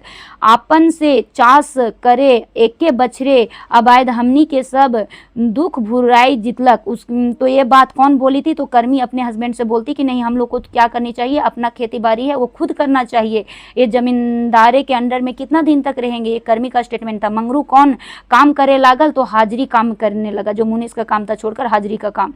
कौन दिने मंगरू जमींदार घर गेला और आपन चास करे के बात कर ला। चास का मतलब यहाँ होता है खेती करना, तो ये एतवार के दिन गया था, और चासा का मतलब किसान होता है। जमींदार मंगरू के कौन महीने सूद मूर सब लई के बात करल हला, तो अघन के दिन में। फिर मंगरू कौन हाट जाई के हार गरु देखे के बात करला, तो बोरा टाइंडे के, ये बाजार का नाम रहता है, हम लोग का भी मार्केट का नाम कैसी रहता है गांव घर में उस तरह से। फिर है बोरा टाइंडे हाट दिन लागे हला, तो वहाँ बोरा टाइंड का हाट मतलब होता है कि मार्केट किस दिन लगता है। हम लोग के भी गाँव घर में देखते हैं कि कभी इतवार का लगता है तो कभी बुध का लगता है, तो उस दिन लग रहा था शुक्रवार के दिना। मंगरू केकर मांग कर आपन खेते बिहन छीटे लागल, तो लोग को मांगा था। कर्मी के माई कते बेटी रहे, तो कर्मी के जो माँ थी, कर्मी सिंगल अपनी माता की इकलौती बेटी थी, एगो केकर सास लाचार भय गेल रहे, तो जो कर्मी की माता थी उसका तबीयत खराब था, तो मंगरू के सास हुई। कर्मी आपन माई के मुँहे देले तैसे हिचकी उठ गेले, तो जब व्यक्ति का तबीयत खराब हो जाता है तो वो अपना बेटी या तो बेटा जिस पर भी उसका जो ध्यान रहता है कि वो आने के बाद मेरा जान निकल जाएगा, तो वही जैसे ही कर्मी जाकर के पानी देती है उसकी माता का जो होता है आत्मा निकल जाता है, तो वही है कि पानी देने के बाद उसका होता है आत्मा निकल जाता है, तो पानी देती है। मंगरू ससुर घरे कते दिन बड़ी चहल पहल रहे, तो कोई भी लोग मरता है तो 12 दिन तक चहल पहल रहता है, फिर बाद में सुनसान हो जाता है। कते दिने मरखी के बाद मंगरू अपन घर आया, मतलब सास के जो भोज भात करने के बाद फिर 13वीं के दिन मंगरू जो था अपना घर आया। गरु किनल कर पूंजी मंगरू कहाँ खर्चा कर दिला, तो जो गरु किनने के लिए बेचारा मंगरू जो था अपने 1 रुपया को क्या किया था, रखा हुआ था, जिसको खोटा में बोलते हैं जोगा करके रखना, वही रखा हुआ था। तो जब सास के भोजे के बात हुआ तो ये बेचारा सारा अपना जो पैसा था उसी में खर्च कर दिया। केकरा पेट झरी भय गेल रहा, तो फिर बाद में क्या हुआ, जो भी पैसा थोड़ा मोड़ा बचता है जो पहले से रखा हुआ था, मंगरू का बेटा का तबीयत खराब हो जाता है, तो फिर पेट झरी कहने का मतलब उसका बहुत लैटिंग हो रहा था, तो उसी में क्या करता है जो बचा खुचा पैसा भी मंगरू का बड़का छोड़ा वही हुआ कि उसका मंगरू का बड़ा बेटा में लगा देता है। आँख है तो पाँख नाय और बुझगर तो भरोसे नाय, ये कथन कौन पाठे आयल है, तो चासा में।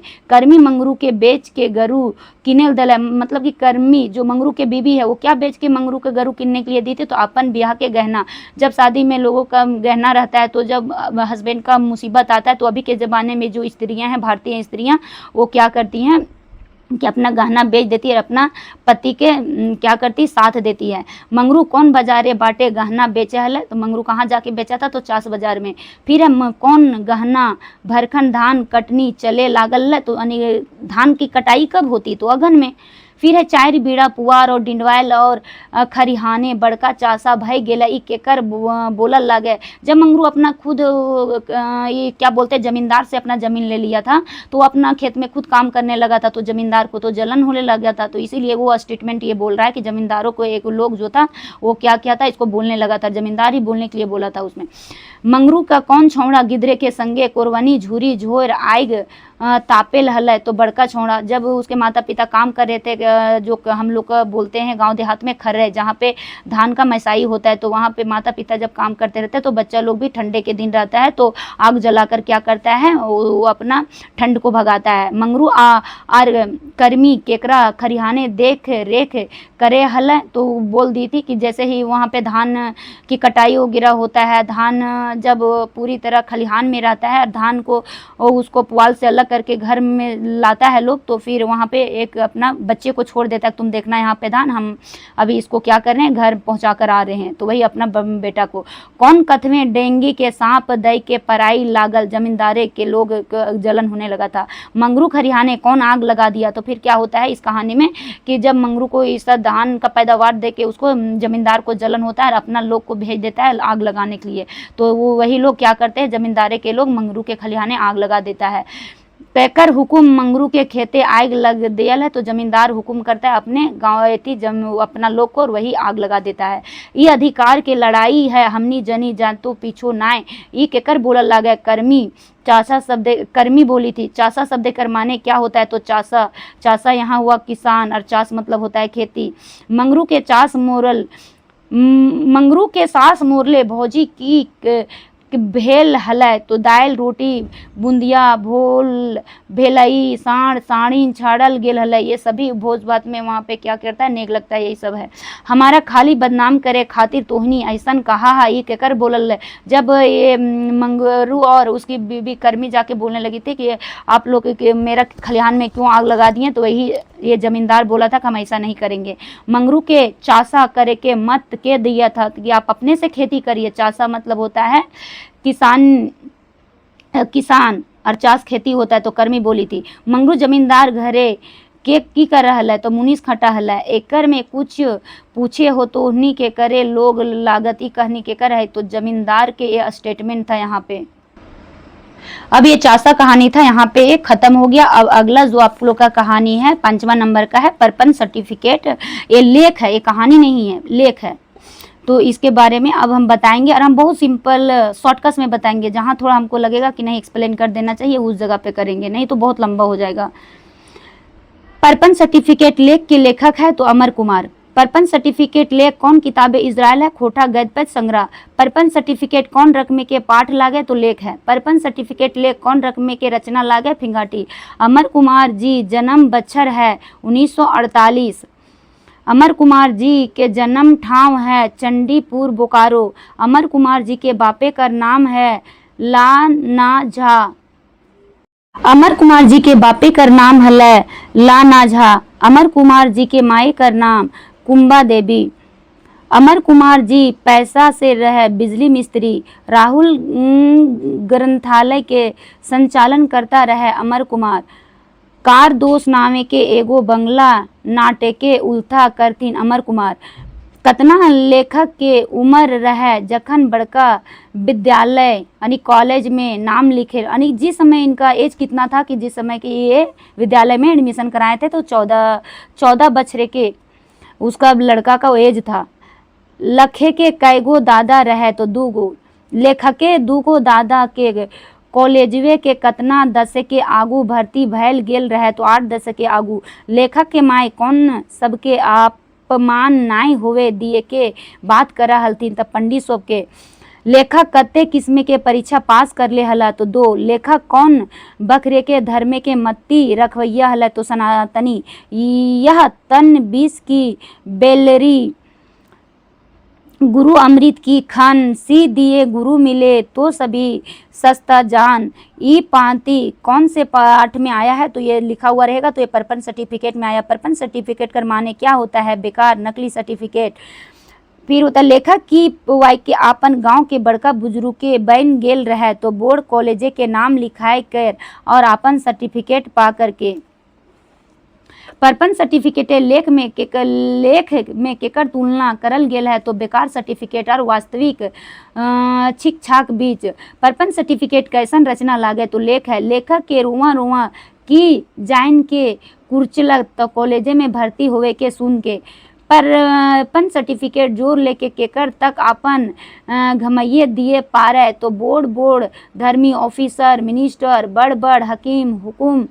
कॉलेज के नियम कानून कैसन हल जेकर में लेखक पढ़ा हलतीन, तो कड़कड़िया मतलब कि ज़्यादा ये था, वहाँ का रूल रेगुलेशन थोड़ा था टाइट।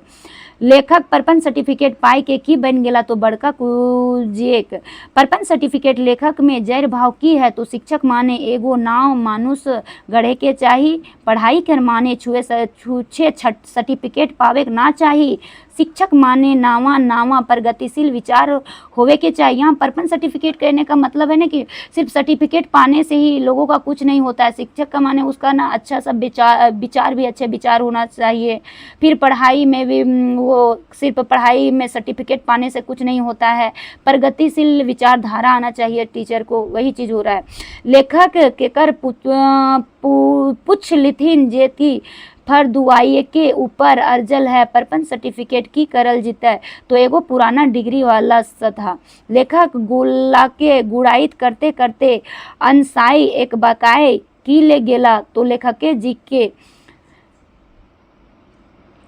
जी की काम करा हला। तो छूछे पढ़ाई और पढ़े के, रटे के और खटे के, गुरु और गुरुआ बाग के, फरनवल और अढ़ान के पूर्वे के। लेखक परपन सर्टिफिकेट कौन देला? तो कॉलेज के प्रिंसिपल साहेब। लेखक कते बच्चर तक कॉलेजे पढ़ेला? 10 बच्चर तक। परपन सर्टिफिकेट जो है आपका लेख अमर कुमार बावरी जी लिखे हैं और खोटा गद्य पद्य संग्रह में आया है। तो ये यहाँ पे ये समाप्त हो गया। हम ज़्यादा इसमें एक्सप्लेन नहीं किए, बस इसमें ज़्यादा तो ऐसा पूछता नहीं है, जो एक्सप्लेन किया बस उसी को थोड़ा सा अच्छी तरह से पढ़ लेना है और देख लेना है। अब नेक्स्ट स्टार्टिंग करेंगे। अगला लेख है उड़ीस महत्तम 6। उड़ीस का इम्पोर्टेंट क्या होता है वही चीज है। उड़ीस महत्तम लेख के लेखक है महेश गुलवार। उड़ीस महत्तम लेख कौन किताबे इजराइल है? खोटा गद्य पद्य संग्रह। उड़ीस महत्तम कौन रकमे के पाठ लगे लेख? महेश्वर गुलवार जी का जन्म बच्छर है 1 फरवरी 1911। महेश्वर गुलवार जी का जन्म स्थान गोला रामगढ़।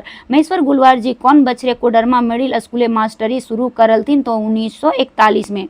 कौन बछरे महेश्वर गुलवार रामडे के पांडरा सरकारी की नौकरी धरला? यानी सरकारी नौकरी कब स्टार्टिंग यानी धरे थे, धरना मतलब स्टार्ट किए थे? तो 1944 में। महेश्वर गुलवार कौन बछरे एम्यूनिशन ऑफिस रामगढ़ आई गेला? तो 1946 में। कौन बछरे महेश्वर गुलवार जी दामोदर उत्पत्ति कथा नामे के हिंदी काय प्रकाशित किए थे? कब प्रकाशित किए थे वही बोला जा रहा है। तो ये 1957 में। कौन पत्रिका गुलवार जी के बड़ी रचना में छपल है? तो आदिवासी जो रांची में। महेश्वर गुलवार जी कहिया सिराई गेला? इनका मृत्यु कब हो गया था? 3 अगस्त 1996 में। 6 गोड़वा चपटा, 2 सूंड वाला, काला बादामी, ई शुभ नाम के कर कहल गेल है। मतलब ये सब जो आया है, ये नाम जो है वो किसके लिए आया है? तो उड़ीस के लिए। खटिया, मचिया, पलंग, बेंच, कुर्सी, केवाड़, चौखट, भीतरी कोना, हुल, हेन तेन कौन लुकाई जाता है? तो जो उड़ीस रहता है, जब लोगों के घर में पहले उड़ीस हो जाते थे तो ये सब जितना दिया हुआ है ये नाम, तो ये सभी में क्या करते थे? छुप जाते थे। तो वही बोला है कि कौन छुपते थे? तो उड़ीस। कौन बाबू मई खाना, मोसाफी खाना, गुसल खाना, बावर्ची खाना, जेल खाना, पैखाना मेहू हाजिर रहे हैं। मतलब ये सभी जगह कौन हाजिर रहते हैं? तो उड़ीस। केकर रक्त बीज के दिया पूता और तामाम तक कीर्ति के कहल गेल है? तो उड़ीस के दांत नखै से ले ऐकारा की कहल गेल है। उड़ीस का दांत नहीं, इसीलिए इसको वीरत कहा गया है। खटमल, मतकून और सत्य की छार बग ई शोभ नाम के कर लिए है? तो उड़ीस। कौन बेरा उड़ीस मोर्चा पर डैट के राइत भर आदमी के जूझे के तैयारी करावे लगा है? तो सूरज डूबने के बाद लोग जब होता है शाम होता है तभी वो अपने सोने के लिए खटिया मचिया जो भी पलंग है वहाँ जाते हैं, तभी वो उड़ीस क्या करता है? उन लोग का खून चूसता है। उड़ीस कौन युद्ध करा है और बड़ा तेज हुआ है? तो यहाँ बोला जा रहा है कि उड़ीस किस तरह से युद्ध करता है? तो गोरिल्ला युद्ध। कौन सैनिक तरी टट काइट के खटिया पौआ में दब जा है? मतलब काटता है फिर छुप जाता है। तो किस तरह से? जैसे शिवाजी मराठा के सैनिक क्या करते थे? युद्ध करते थे फिर छुप जाते थे, उसी तरह यहाँ पे ये जो उड़ीस है काटता है फिर छुप जाता है। कौन भैर बेट बियारी खाई के और खाटी के दखल कर मौज करो है? तो उड़ीस क्या करता है? अपना ये क्या करता है? मनुष्य लोग का ही खून चूसता है और फिर वो क्या करता है? उसमें छुप जाता है। तो उड़ीस के बारे में कहा गया है। कौन तैमूर, चंगेज, दुर्रानी, सिकंदर, गौरी, गजनी, अंग्रेज सब करो बाप, बाबर, अकबर, फिर शेर शाह तक ककरो नहीं छोड़ो है। ये बोला जा रहा है कि ये सब जितने भी हमारे सैनिक है, योद्धा है, ये सब के भी नहीं छोड़ते। कौन नहीं छोड़ते? तो उड़ीस। केकर याद में बड़का बड़का ससुरवीर योद्धा के दिल कांपता है? तो ये उड़ीस किसी को नहीं छोड़ता, वो काटता है तो सभी को क्या होता है? हृदय कांप उठता है। यदि ई हिटलर होवे है तो एकर संगी मखरी मुसोलिनी, यहाँ हिटलर केकरा कहा गया है? तो उड़ीस का। कौन जिनिस उड़ीसे के लहू के दाग देख के पुलिस बेकसूरों के कसूरवार माइन हथकड़ी लगाए देहत? तो लुगा फाटा। केकर आदमी के लुगा ले त्रायले ढूक कर गोटे देही तलाशी लेना एकर लेना हाथे के खेल है। तो उड़ीस उड़ीस क्या करता है, जब शरीर में पहुंच जाता है तो पूरी तरह तलाशी लेने के मतलब है कि वो पूरी शरीर में भ्रमण करने लगता है और फिर काटता है। उड़ीस केकर राइत राइत भर जाग रखे हर ओजा चोरी सेंधमारी कोनो डर नाई रहे। तो किसान और गृहस्थ का उड़ीस केकर खातिर बड़ी उपकारी जीव है। तो पढ़ुआ छुआ सोब के, क्योंकि उड़ीस काटेगा तो पढ़ने वाला बच्चा तो सोएगा ही नहीं, तो फिर उसके लिए फ़ायदेमंद है। तो वही बोल रहा है कि किसके लिए अच्छा चीज़ है, तो पढ़ुआ छुआ के लिए। वो सोएगा नहीं तो पढ़ाई करेगा। माँ बाप गुरुजी छुआ सबके उतना ध्यान नाई पर हथ जतना ई खाली मतलब ये खाली जगह में क्या भराएगा, तो उड़ीस के लिए है। कौन उड़ीस दांत सहते सहते आपन ही उड़ीस प्रूफ बनाई लेल है। तो गांधी जी ने कहा आपन लहू के 6वां भाग उड़ीस के चूसे देवल है। उन पर माने बात जरूरे होता है कि गरीब जनता के बाँचे खातिर आदमी की आपन जमीन ठाव भाग कर मलिकाना हर छोड़ देवा है। और जुनजुनात दरकार यहाँ के कर बारे में कहल गेल है। तो विनोबा भावे जी हम लोग जानते हैं, जिनके नाम पर हमारा हजारीबाग में विनोबा भावे यूनिवर्सिटीज़ है। इस पाठे में केकर पहुंचल पर उड़ीस वाला खाटी दे सुतेल के बात कहल गेल है। तो पहुना जब पहुंचता है तो उसको उड़ीस वाला खाटी दे दीजिएगा तो बेचारा सो भी नहीं पाएगा, वही कहा गया। ये पाठ में काम फौजी योद्धा से नाई हो सके है, काम कौन चुटकी बजैते कर दिए है। जो काम योद्धा लोग नहीं कर पाते हैं वो काम कौन कर देते, तो उड़ीस। ई पाठ केकरा भैदियारी यानी जासूसी और तकदीर वाला कहल गेल है। तो ये उड़ीस है, जासूसी और क्या करता है, जासूसी का काम करता है, इसीलिए इसके बारे में उड़ीस के बारे में बात कहा गया। उड़ीस के रक्त बीज किले कहल जाता है। किस लिए रक्त बीज कहने का मतलब है कि वो खून को चूसता है, इसीलिए खून पिया है, इसीलिए इसको रक्त बीज कहा गया है। उड़ीस महत्तम कैसन रचना है, तो उड़ीस महत्तम जो है एक फिंगाटी और व्यंग हास्य रचना है। उड़ीस कर बथान कौन ठामे हुआ है, इसका बथान कौन जगह हुआ है, तो समुद्र के भीतरे। उड़ीस यदि हिटलर हुआ है तो ओकर संगी मखरी की हुआ है, तो मुसलोनी। उड़ीस के का गोड़ हुआ है 6, यानी उड़ीस के कितना पैर होता है, तो 6। उड़ीस कैसन प्रकृति के जीव है, तो ये सात्विक तामसी और अघोरी, मतलब कि ये क्या होता है, ये तो सात्विक तो ऐसा तो नहीं होता है, ये तामसी कहने का मतलब है मीट मछली सब खाने वाला आदमी का खून चूसता है, तो वो तो तास्मिक प्रवृत्ति का हो ही गया। उड़ीस के कर नियर आकार हुआ है, तो लंगा टापू जैसन। उड़ीस के कर नियर बड़ी हट्ठी हुआ है, तो राना हम्बीर जैसन। खुटखुटी शब्द के अर्थ हुआ है, तो खुटखुटी मतलब होता है कि गांव के लोग बोलते हैं कि तुमको खुटखुटी हो रहा है, मतलब शंका होना। कुछ जब खरीदते हैं लोग तो वो सोच समझने लगते खरीदे कि नहीं, तभी वो एक खुटखुटी वर्ड बोला जाता है, शंका। फिर है बेसगबती शब्द के अर्थ होता है गुप्त। फिर है तमाश प्रकृति शब्द के अर्थ हुआ है असुर। तो अब आप लोग का जो क्या था 6 नंबर में उड़ीस का महत्व वो यहाँ पे खत्म हो गया। फिर आप लोग को अब अगला बताएंगे। गद्य भाग में ही नेक्स्ट चैप्टर आपका 7 है, खोटा एगो स्वतंत्र और समृद्ध।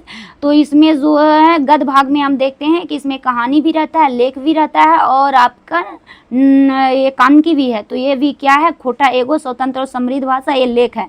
खोटा एगो स्वतंत्र समृद्ध भाषा लेख के लेखक है। कौन है ये इस लेख के लेखक, तो शिवनाथ परमाणिक जी। खोटा एगो स्वतंत्र समृद्ध भाषा कौन किताब इजराइल है, तो खोटा गद्य संग्रह में। खोटा एगो स्वतंत्र समृद्ध भाषा कौन रकमे के पाठ लगे, तो एक लेख है।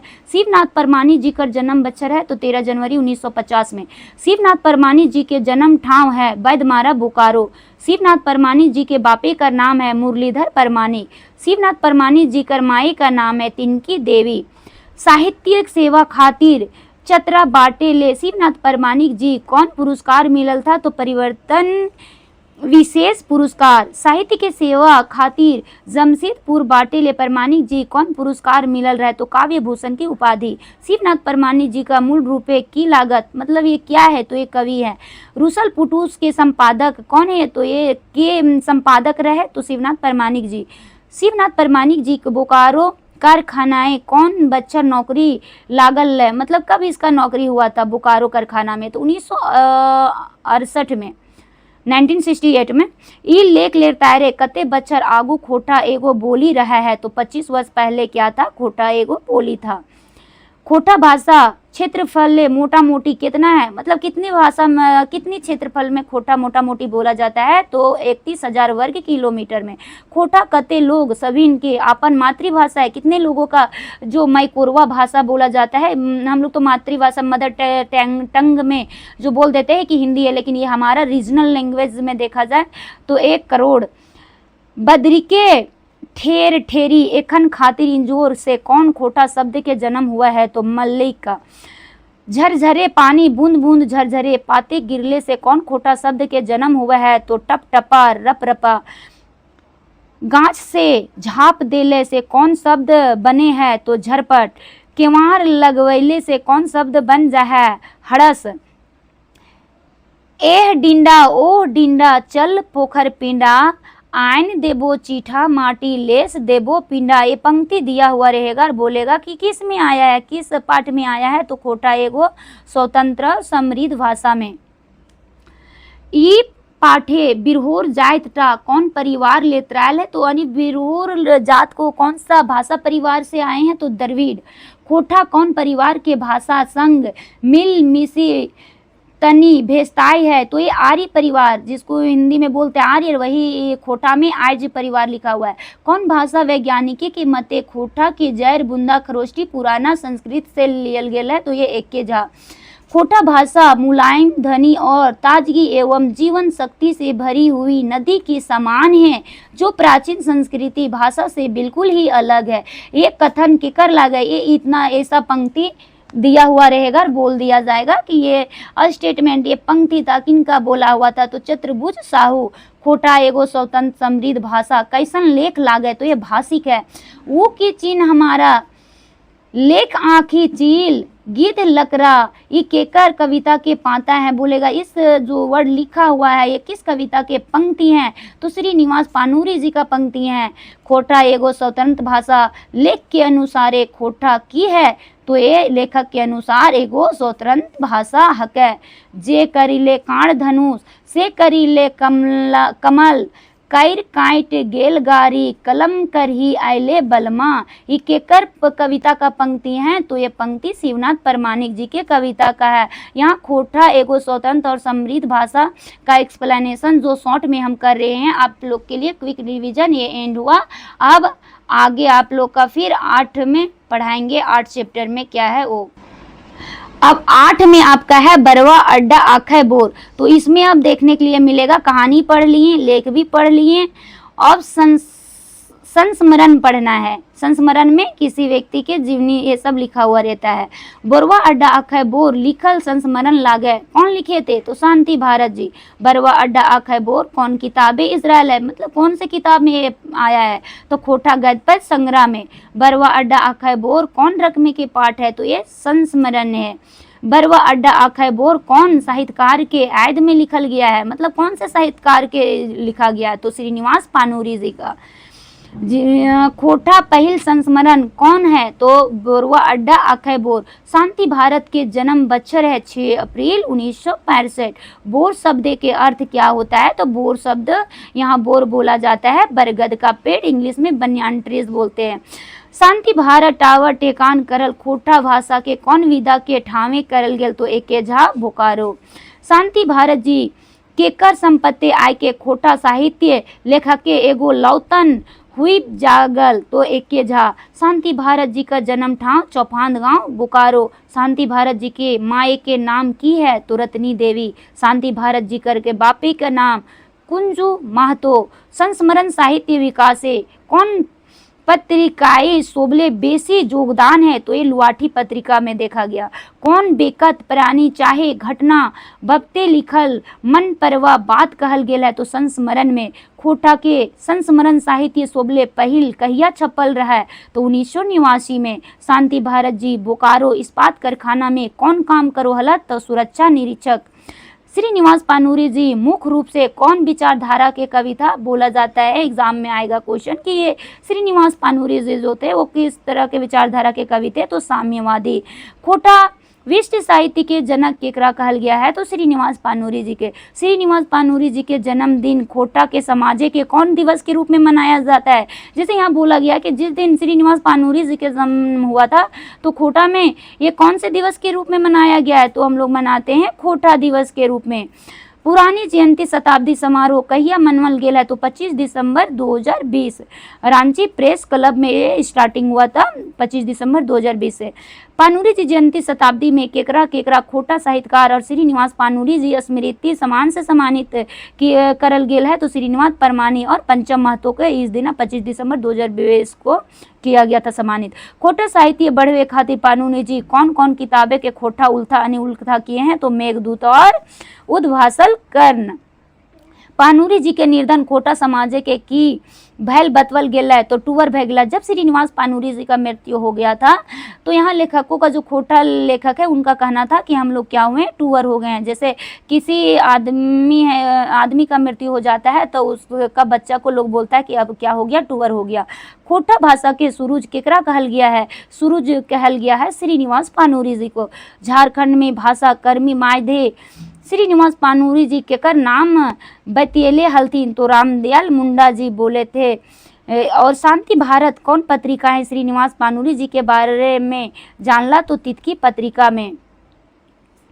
खोटा रंजक जयंती किनके बछरे मनवल गया है, तो 1986 में ही जो हम लोग बोलते हैं गोल 1986 में मनाया गया है। पानूरी जी खोटा भाषा के मान बढ़ावे खातिर की करल हलथिन, तो हरिवंश राय बच्चन जी, जानकी वल्लभ शास्त्री, धीरेन्द्र कुमार तिवारी, रकम नवजायिका काबिक मंचे खोटा कविता पाठ करल हलथिन। माटी के घरे चांद तोहर किनखर कविता लागे, तो ये शांति भारत जी का ये कविता का नाम है। पानूरी जी मोटा मोटी कैसन कविता बेसी लिखा हलथिन, तो ये धर्म गाथा वाले। मेघदूत खोटा में कौन अनुवाद किए हैं, तो मेघदूत ये गए वो कौन किए हैं, तो श्रीनिवास पानूरी जी ही की लिखे हैं। बेलंदरी नामक गीत संग्रह कौन पत्रिका में छपल है, तो ये तितकी में है। ये सब याद करना होगा आप लोग का, रिकॉल कर लीजिएगा। शांति भारत आपस में संगे कहैया श्रीनिवास पानूरी जी के मिलल गैल रहल, तो दिसंबर 1985 में मिलने के लिए गए थे।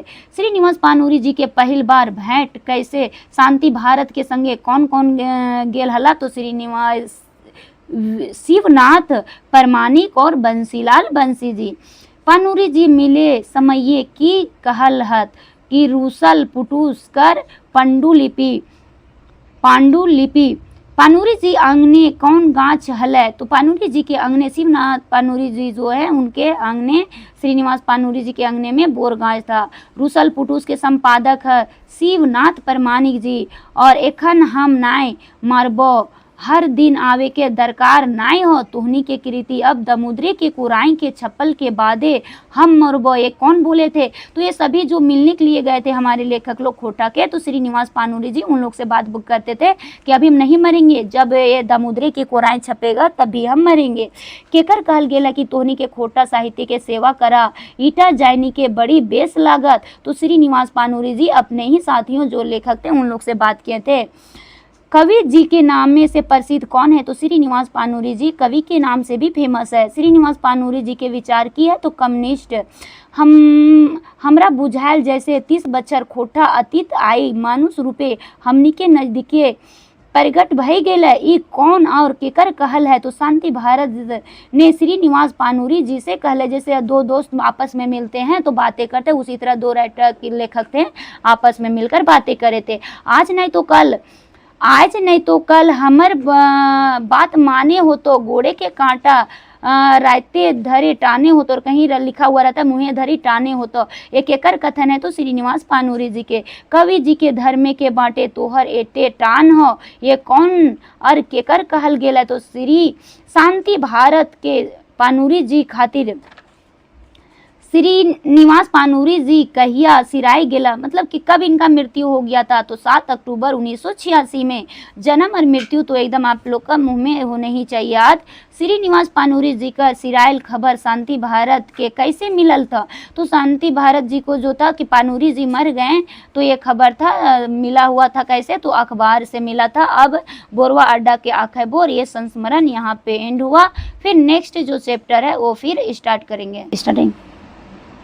उड़ गेलक फुलवा रह गेलक बांस, ये भी जो है एक संस्मरण है, ये भी व्यक्ति के जीवन के अथी है, ये पूरी तरह एक्सप्लेन किया गया है। उड़ गेलक फुलवा रह गेलक बांस, संस्मरण के लिखवैया कौन लागे, तो ये गोविंद महतो जंगली जी लिखे हैं। उड़ गेलक फुलवा रह गेलक बांस, संस्मरण कौन किताबे इज़राइल है, तो ये खोटा गद्य पद्य संग्रह।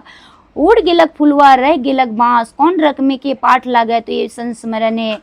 झारखंडी की हिंदी कथाकार राधा कृष्ण के ऊपर संस्मरण लिखल कौन है, और उड़ गेलक फुलवा रह गेलक बांस, यहाँ बांस कर माने क्या है, तो ये सुगंध है। तितकी पत्रिका की मन पुनः प्रकाशन में केकर योगदान रहे, तो ये गोविंद महतो जंगली जी का। उड़ गेलक फुलवा रह गेलक बांस संस्मरण सुबले पहिल कौन किताबें छपल था, तो खोटा गद्य पद्य संग्रह में छपा हुआ था। गोविंद महतो जंगली जी का जन्म बछर कब इनका जन्म हुआ था, 6 अगस्त, यहाँ पे कटा हुआ है 6 अगस्त 1900, और भी जो भी होगा। गोविंद महतो जंगली कौन कॉलेज से स्नातक करल हलथिन, हजारीबाग कॉलेज से। गोविंद महतो जंगली कौन कॉलेज से एमए करल हलथिन, तो रांची विश्वविद्यालय से। एगो मेरा है यही कलाम हिंदी कविता के लेखक है, तो गोविंद महतो जंगली। गोविंद महतो जंगली के जन्म ठाव चेटर रामगढ़। गोविंद महतो जंगली जी मैट्रिक पास कौन बछरे करल था, कौन सा वर्ष में किए थे, 1962 में। गोविंद महतो जंगली जी के कौन विषय एमए करल थे, मतलब कौन से विषय से एमए किए थे, हिंदी से। गोविंद महतो जंगली जी राधा कृष्णन से कौन ठीना भेंट हुए थे, कौन जगह पे मिले थे, रांची में। राधा कृष्णन जी के जन्म बच्चर 1910 में हुआ था, तो यहाँ पे आपका लिखना होगा 1910 हो जाएगा, 6 अगस्त 1910। राधा कृष्णन जी के मृत्यु कहिया भयल रहे, तो 3 फरवरी 1979। राधा कृष्णन जी के मृत्यु की नियर भयल गया था, तो लकवा माइर्स से भयल रहे। राधा कृष्णन जी कौन कामे रामगढ़ क्षेत्र के गांव में घूरा हला, तो 1942 बच्चे के रामगढ़ कांग्रेस सम्मेलन सफल करवाए खातिर। आदिवासी पत्रिका के संपादक कौन है, तो राधा कृष्णन बाबू। गोविंद महतो जंगली जी कौन कचहरी में वकील के काम करा हला, तो हजारीबाग कचहरी में। हरियर पाठक जोरिया महतो और चुन्नी बाबू और महेश्वर गोलवार के हलतीन, तो राधा कृष्णन बाबू के संगी।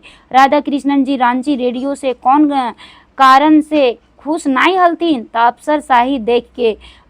रूपांतन उपन्यास के लेखवैया के लागे, राधा कृष्ण बाबू। हजारीबाग कॉलेज रूपांतन की पढ़वैया हले, प्रोफेसर RS राय। कौन साहिती राधा कृष्णन बाबू के जिंदगी के आता पाता मिलल के जंगली जी के, तो मैट्रिक क्लासे रामलीला किताबे से। राधा कृष्णन बाबू पता कौन ठीना रहा रांची। राधा कृष्णन रामगढ़ कांग्रेस सम्मेलन प्रचार पहरेके केकर घर आर की खैलथिन, तो जोगिदा महतो घरे छिलका रोटी। जंगली जी कौन साध पूरा नहीं भेल, तो राधा कृष्णन जी के छिलका रोटी नहीं खिला पाए थे। गोविंद महतो जंगली जी आपन गाँवे की हला, आपन गाँवे के पंचायत कर मुखिया। राधा कृष्णन जी की नाई सोहा हला, क्या नहीं सोहाता था, झारखंडे के आदिवासी के शोषण देखी के। तो यहाँ पे उड़ गेलक फुलवा रह गेलक बांस जो संस्मरण था किनके पर था, तो राधा कृष्णन जी पर था। तो ये यहाँ पे एंड हो गया, समाप्त हो गया। फिर अब नेक्स्ट बताएंगे।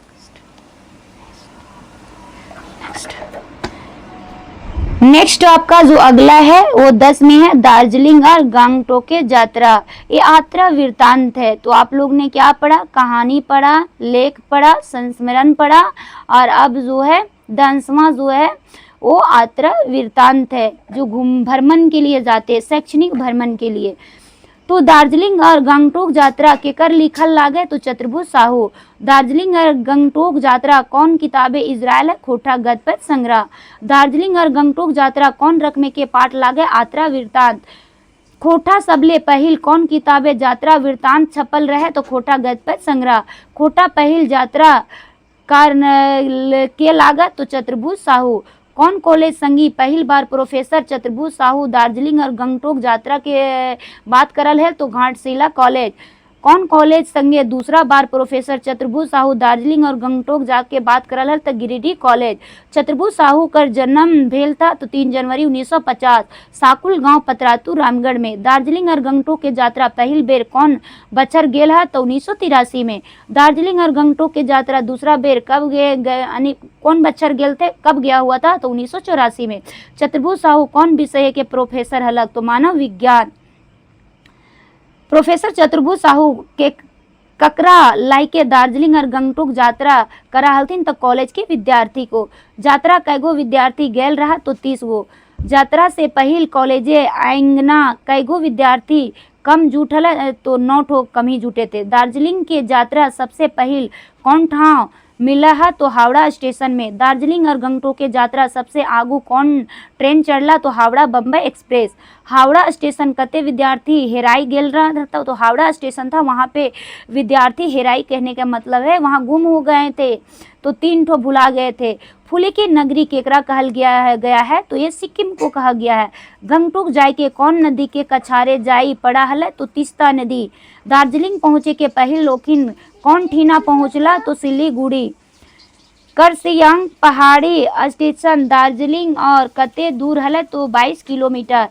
करसियांग समुद्र तल से कितना ऊंचा है? तो ये 5000 फीट है। दुनिया के सबले ऊंचा रेलवे स्टेशन कौन है? तो घूम स्टेशन। घूम स्टेशन कितना ऊंचा है? तो ये 8000 फीट है। दार्जिलिंग ओखिन की ले गेल रहा? तो शोध काम करेले, जो रिसर्च का काम रहता है, इसीलिए विद्यार्थी सब कौन काज ले बेसी चिकइल भैल? तो खाए पिए में व्यस्त हो गए थे। दार्जिलिंग के यात्री सब कौन ठीना रुके ले कहला? तो सरकारी कॉलेज में। पहाड़ के धुकुर धुकुर चढ़े वाला छोटका ट्रेने के कहाँ बंद हो गया? तो पानी बरसे के चलते वो बंद हो गया था।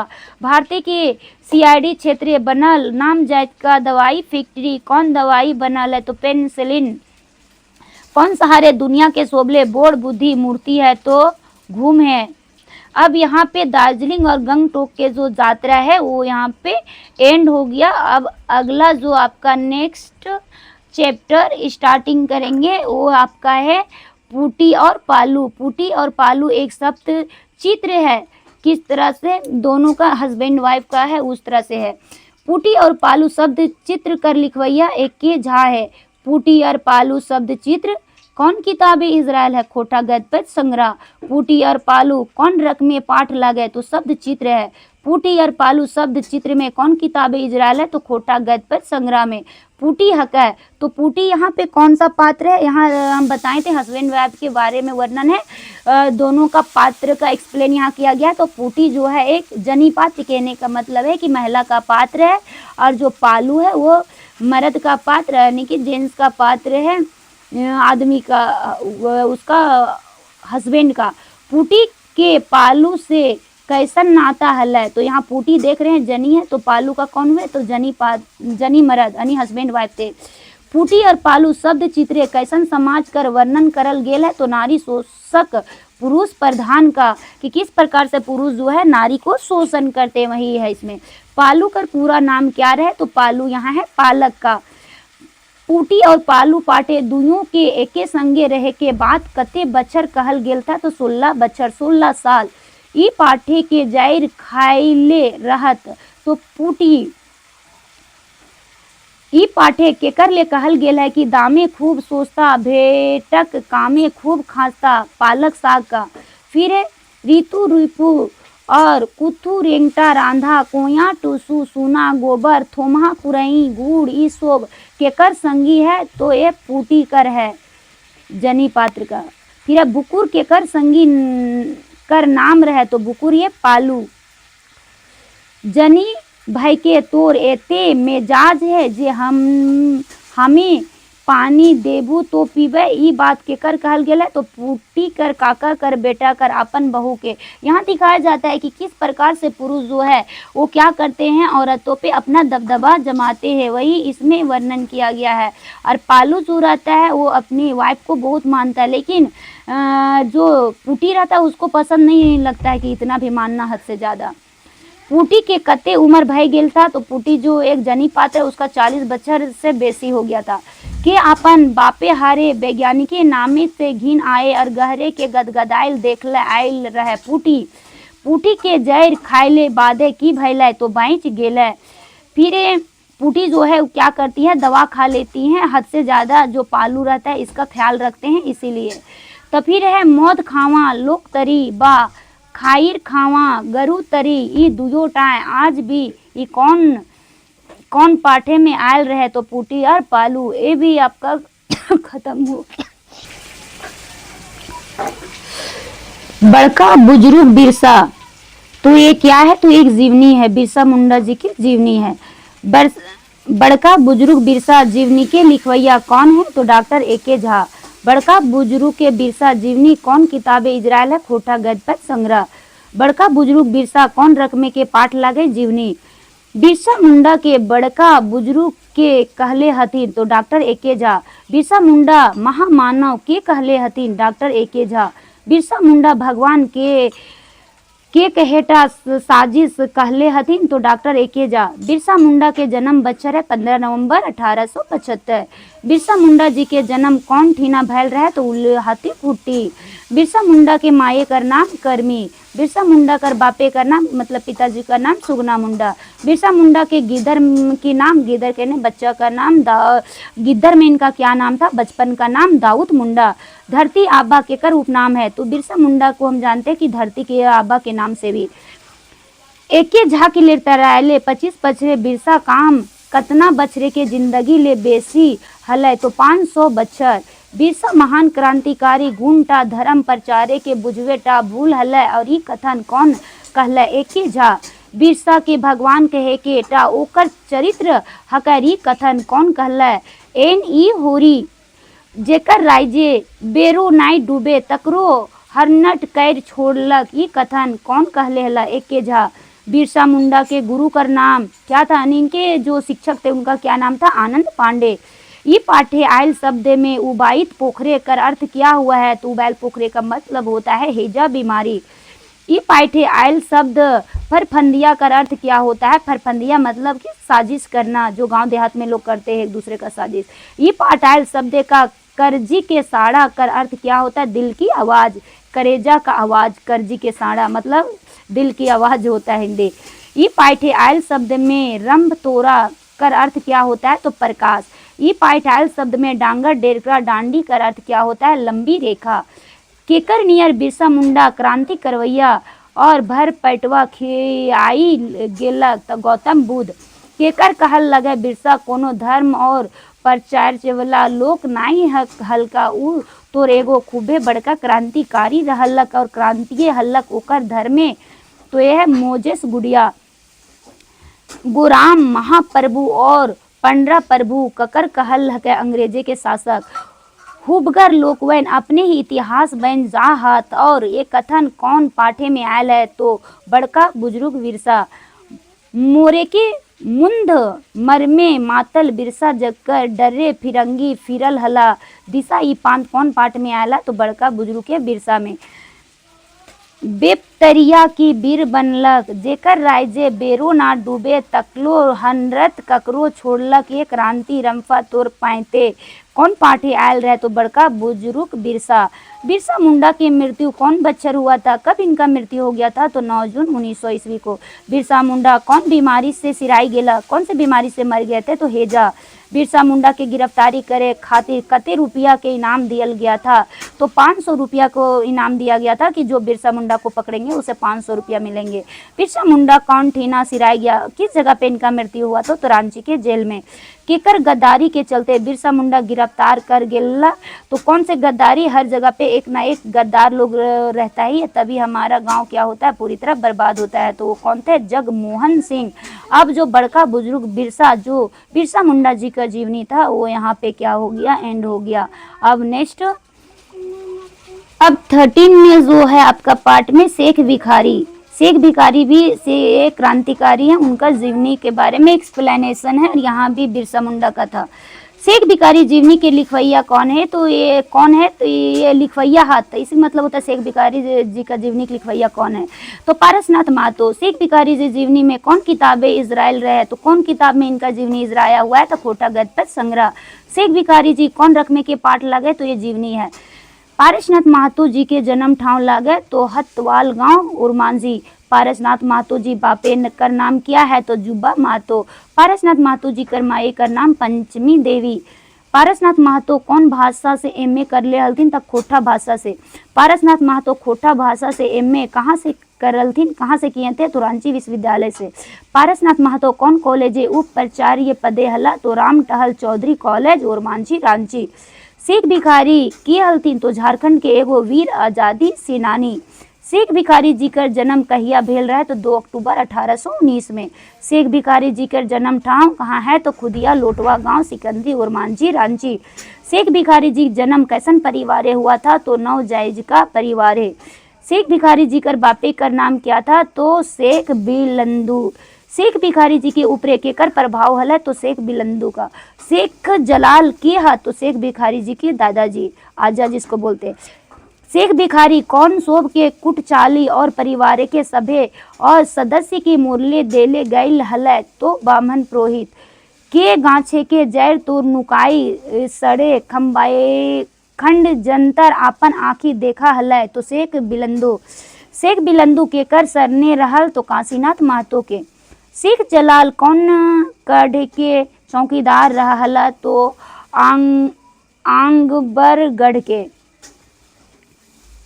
अंगबरागढ़। शेख भिखारी कहाँ के से कहाँ तक अंग्रेजी फौज के हटैला? तो चुटुपाली घाटी के झाड़ू घाट तक। शेख भिखारी जी संगे आदिवासी के संगे संगे बहादुर लड़ाकू रहला? तो मोमिनो। शेख भिखारी कौन राजा के दीवान रहा? टिके उमरान सिंह के। टिके उमरान सिंह कहाँ के राजा हला? तो खटंगा के। शेख भिखारी के कर साथ मिलकर 1857 के विद्रोह में भाग लेला? टिके उमरान सिंह के साथ। 1857 के विद्रोह के दौरान संस्थाल विद्रोहियों के साथ ली और कौन इखनी प्रेरित करला? तो शेख भिखारी। 1857 के विद्रोह में शेख भिखारी अंग्रेजी फौज के रोके खातिर कौन सा रास्ता बेंडाई देला? तो चुटुपालू। कौन अंग्रेज अधिकारी ने शेख भिखारी और टिके उमरान को गिरफ्तार करल हत? और जनरल मैकडोनाल्ड। शेख भिखारी के पारंपरिक पेशा क्या हला? तो बुनकरी मोट कपड़ा बनैला रहत। सिकंदरी के काजी घाटी और जबला घाटी में कौन अंग्रेज के खिलाफ जंगे के ऐलान करले हा? तो शेख भिखारी। छोटा नागपुरे के अंग्रेजी शासन कौन बछरे ले शुरू भेल हला? तो 1772। शेख भिखारी के कहिया और कौन ठीना एकर लाश के टांगल गेल देल हलै? तो 8 जनवरी 1858 चुटुपाली घाटी में। 1772 के से चल आयल अंग्रेज शासन कौन दिन छोटा नागपुरे के खम्बत भेल रहे? 2 अगस्त 1957। उमरान सिंह और शेख भिखारी के मोरल पारे दुइयों के लाश फेंक चुटुपालू आना करवैला और आस पास के गाँव के विद्रोही सबे के दिखाइला और डरे के धमकैला और 18 जनवरी के एगो बोर गाछे लस्वन के टांग देला? तो ये कौन ऐसा किए थे? यहाँ बोला जा रहा है कि शेख भिखारी और टिके उमरान सिंह दोनों का लाश को क्या किया गया था? मारने के बाद यहाँ पे चुटुपालू घाटी में बोर के गाछ के पास टांग दिया गया था। ये करने वाले जो अंग्रेज थे वो कौन थे? Major McDonald. सिख फौज के मेजर के नाम रहत कौन, क्या नाम था? तो बिशन सिंह। कौन जमींदार, यहाँ जमींदार और सिपाही अंग्रेजी के खिलाफ करा हल्ला? तो शेख भिखारी के संगे मिल। ये जमादार माधो सिंह किया था। जमादार माधो सिंह कौन फौज के जमादार हला? तो डोरंडा फौज के। रांची के आजाद करल बाद छोटा नागपुर के राजा ककरा बनवल गया था? तो ठाकुर विश्वनाथ साहदे को। राजा विश्वनाथ साहदे के चिट्ठी फौज के मेजर बिशन सिंह ठीन गेल रहत? तो शेख भिखारी। हजारीबाग के दुयो जेहल तोहर अगुवाई के करल हला और संस्थाल विद्रोही शोभ के बहरैला? सुरेंद्र शाही। शेख भिखारी के कहिया और कौन ठीना फांसी देल रहत? तो 6 जनवरी 1958 रांची के टैगोर हिल के नजदीक एगो गांच आदिवासी समाज के लोग आज भी फांसी के गाछे चिन्ह के लोग पूजा करा हा तरी गाछे कर नाम फंसिया बोर है। वहाँ के लोग जो ये दोनों को फांसी मिला था उस बोर यहाँ बरगद का गाछ का नाम ही पड़ गया फंसिया बोर। शेख भिखारी के संगे केकर फांसी दियल गेल था, तो शेख भिखारी के साथ टिके तुमरान सिंह को भी फांसी दे दिया गया था वही चुटुपालू घाटी में बरगद के पेड़ पर। 1857 के विद्रोह के समय छोटा नागपुर के अंग्रेज कमिश्नर डाल्टन के विद्रोह के डर से कौन ठीना भागे गेल रहा तो बगोदर। अब ये हमारा ये था एक ये चैप्टर यहाँ पे एंड हो गया। अब नेक्स्ट अगला स्टार्ट करेंगे। खोटा गैद पैद संग्रह के गैद भाग में ही अब लास्ट बचा हुआ है वो क्या है 14 नंबर में डाह ये एकांकी है। तो एकांकी से भी क्वेश्चन आता है और आप लोग का ऐसी वन लाइनर के फॉर्म में है, इसको अच्छी तरह से आप लोग को देख लेना है। ऐसे भी हम शॉर्ट में पूरी तरह एक्सप्लेन कर रहे हैं, ब्रीफ करने के बाद फिर ज़्यादा देर हो जाएगा। डा नाटक के लिखवैया है मतलब कौन है तो सुकुमार। डा एकांकी नाटक कौन किताबें इजराइल है खोटा गद्य संग्रह। खोटा गद्य संग्रह किताबें डा नाटक कर कौन खंधा छप्पल है तो इनका खंधा 2 मोहड़ा 4 खंधा 2 और मोहड़ा 4 है। डा एकांकी नाटक कौन पात्र सोबले बहराइल है तो जग्गा विराट और शेखर यही बहराया है जग्गा विराट शेखर। डा एकांकी नाटक के खंधा 2 मोहरा 4 पहल की देखल गेल है तो जग्गा और विराट ड्यूटी से घूर रहल हत। जिस तरह से एकांकी में दिखाया जाता है जब ड्रामा वगैरह गांव घर में होता है तो पहला दृश्य में जो है यही जग्गा और विराट ड्यूटी से यानी नौकरी से आते हैं वही सब दिखाया जाता है। डा नाटक के बारे में डा नाटक के लेखक के है तो सुकुमार सुरेश कुमार विश्वकर्मा। सुकुमार का ही पूरा नाम है सुरेश कुमार विश्वकर्मा। डा नाटक किताबें प्रथम प्रकाशन पहली बार कब प्रकाशन हुआ था तो 1992 में। फिर डा नाटक को दूसरा बार का प्रकाशन हुआ 2010 में। डा नाटक को तीसरा बार प्रकाशन वही दिया हुआ कि पहला बच्चर दूसरा बच्चर यही सब दिया हुआ है तो पहला 1992 याद रखना है, दूसरा 2010 में और तीसरा 2019 में। डा नाटक किताबें प्रकाशक कौन सा प्रकाशक है तो कुंती देवी भेंड्रा बोकारो। डा नाटक किताबें प्रथम संस्करण की भूमिका के देले हा तो शिवनाथ परमाणिक। डा नाटक किताबें दूसरा संस्करण की भूमिका के देले हा तो BN ओहदार 2 बार संस्करण हुआ है। डा नाटक की किताब का मुख्य पृष्ठ आवरण चित्रकार कौन है तो दिनेश कुमार दिनमणि जी। डा नाटक किताबें कवर आवरण कौन ठीन बनल था तो बालीडी जेनामुड़ बोकारो में बना हुआ था। डा नाटक किताबें के तनी ओतन गोतने के समीक्षा विचार के देले हा तो एके झाजी। डा नाटक 2 शब्द के लिख लिया तो BP राजेश ये नाटककार अधिवक्ता भागलपुर के थे। फिर डा नाटक कर पहल मंचन कहिया हुआ था तो 7 फरवरी 1984 में। डा नाटक के कर ले समर्पण करल है तो ईश्वर लाल जी निजे के ससुर। डा नाटक करनियार क्या है तो नवीन बाल समिति और जवाहर राष्ट्रीय भेंड्रा के सदस्य। डा नाटक किताबें कैगो खंदा है तो भाग है 3। डा नाटक की किताब पहल खंदा में कैगो मोहड़ा है कितना दृश्य है तो 4 है। डा नाटक के दूसर खंदा में कितना दृश्य है तो वही 4 है। फिर डा नाटक के तीसरा खंदा में कितना दृश्य है तो 3 है। तो सभी डा नाटक के कैगो मोहड़ा यानी दृश्य है तो 11 है। डा केकरा पर डा कैसन प्रकार का नाटक है तो ये बहुअंकी नाटक है। डा नाटक के गोटे कैगो पात्र है तो 10 है। डा नाटक की किताबें मर्द पात्र कितना है तो 8 है। डा नाटक की किताबें जनी पात्र 2 है। डा माने की हुआ है तो ईसिया जलन परपरी। डा नाटक के अंत कैसन रहे तो बहुत दुखदायक। किसी भी एकांकी में देखा जाए तो ये तो बहु एकांकी है तो लास्ट में देखा जाता है कि किसी में खुशी टाइप के अंत होता है तो लेकिन यहाँ पे जो है वो दुख टाइप के यानी अंत होता है, खुशी झलकता नहीं है यहाँ पे मुसीबत होता है।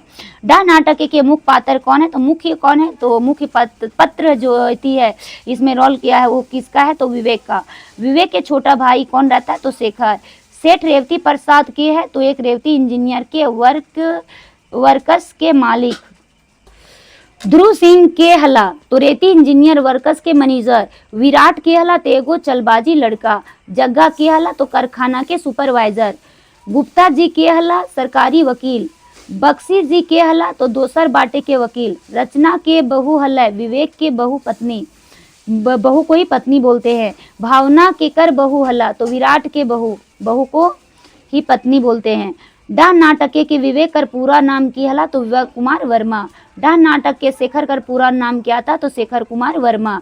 विवेक कर खाने कै बजे ले काम यानी कितने बजे तक वो काम करते थे तो बिहान 8 बजे, नहीं सुबह 8 बजे से शाम 5 बजे तक। डाह नाटके के मुख्य जनी पात्र कौन है तो रचना है। विवेक के घोड़ा के हॉर्स पावर, इंजन की पावर, पटवे की मशीन किने के बात शेखर से कर ले था तो 5 हॉर्स के। हम लोग गांव में जानते हैं कि पहले, अब तो मोटर आ गया, पहले मशीन रहता था और उसका ही पावर लिखा हुआ रहता था, 5 हॉर्स ये सब। फिर बरद किने के कितना टका बाकी रह गया तो बरद मतलब बैल, बैल किनने का कितना टका बाकी हुआ था तो 400। फिर डाह नाटके के कौन देश किसाने जिंदगी कर भेल रहे तो अमेरिका के। विवेक रहती इंजीनियर वर्कर्स कौन पद काम करा हला तो ए ग्रेड सुपरवाइजर। विवेक कर प्रमोशन के बाद तनख्वाह में कते टका बढ़ा दिया गया था तो 80 टका। विवेक के प्रमोशन भेले हल सुपरवाइजर से फोरमैन। मैनेजर ध्रुव सिंह विराट के कते तनख्वाह देलक तो 117। विराट पहिल बेर टका एडवांस ले चुकल हल 25। विराट दूसर बेर टका कितना एडवांस ले चुका था तो 40। विराट कुल कते एडवांस ले चुका था 65। विराट पहिल कौन सुपरवाइजर के भीतर काम करता था तो जग्गा। सेठ रहती प्रसाद विराट के केकर भीतर काम करेले कहलेला तो विवेक के। विराट कारखाने में कौन काम करा हला तो होल्डिंग का। विराट के बेटा और बेटी का नाम की हला तो बंटू और मुन्नी। विवेक के मैनेजर ला के टका एडवांस मांगे गेल रहे तो 1000। मैनेजर विवेक के कतना एडवांस दिए के बात कर रहा था तो 500। विवेक मशीन के खातिर टका बचाए के रख ले हला तो 4000। सेठ रहती प्रसाद विवेक घरे चोरी केकर से करवैले था तो किशन से। कैगो चोर चोरी करला तो 2 गो। किशन चोर कर पूरा नाम किशन लाल था। विवेक घर चोर के टका चोरी करे पैरला तो 4500। केकर घर बंदूक रहे तो विवेक का। विराट कारखाने कते देर पहुंच रहा तो 1 घंटा 20 मिनट लेट, 9:20 में। एगो सिपाही के की काम कर रहा तो राम सिंह। रुपया चोरी बादे रेवती प्रसाद विवेक के कतना रुपया देल रहे तो 5000 रुपया। डाह नाटक में विवेक कैसन लोक रहे तो नेक कर्मठ और ईमानदार। डाह नाटक में विराट कैसन लोक हले तो चलबाज कमचोर और ईर्ष्यालु। डाह नाटक विवेक कर हत्यारा जानल गेल हले तो शेखर। डाह नाटक में जग्गा केले तो विराट के संगी। डाह नाटक के कर हत्या भैल रहे तो विवेक का। डाह नाटक के पातर चासबास यानी खेती बाड़ी के काम करे वाला था तो शेखर। के है ई नाटक के दारू पिए वाला तो विराट और जग्गा। खांधा के तेसर दिरी से केकर बेटा बेजार यानी बीमार रहता है तो विराट का। विराट कर बेटा बंटू के हाथे एगो रोटी के देल रहे तो काकी। के कहो है कि घोड़े के जूता मुड़े के मुकुट नाई बने। सेठ रहती प्रसाद। एगो तनी बुढ़ू के फुरमैनी करे के 4000 जमा कर लेना कोन्हो खेला मामा नाई। सेठ विवेक से काम में ढुकले देर बाद विराट कर काम की भाव लगे तो डाह।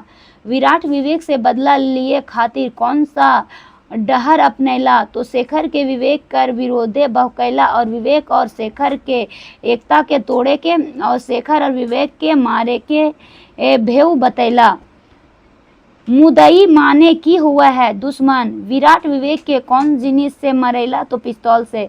विराट विवेक के मायर के पिस्तौल कौन ठीना फेंकवैला तो भवना के गोछे खोइछा।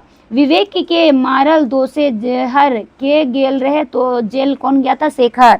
तो आपन माथा के सिंदूर बचवे खोजो हैं तो एकर एकनी तो नुकाई दही। यहाँ विराट कौन जिनिस के नुकावे के तो पिस्तौल को निकल विराट बोला था अपनी बीबी को लुकाने के लिए, छुपाने के लिए। पिस्तौल पर केकर फिंगर प्रिंट निशान हल तो विराट का।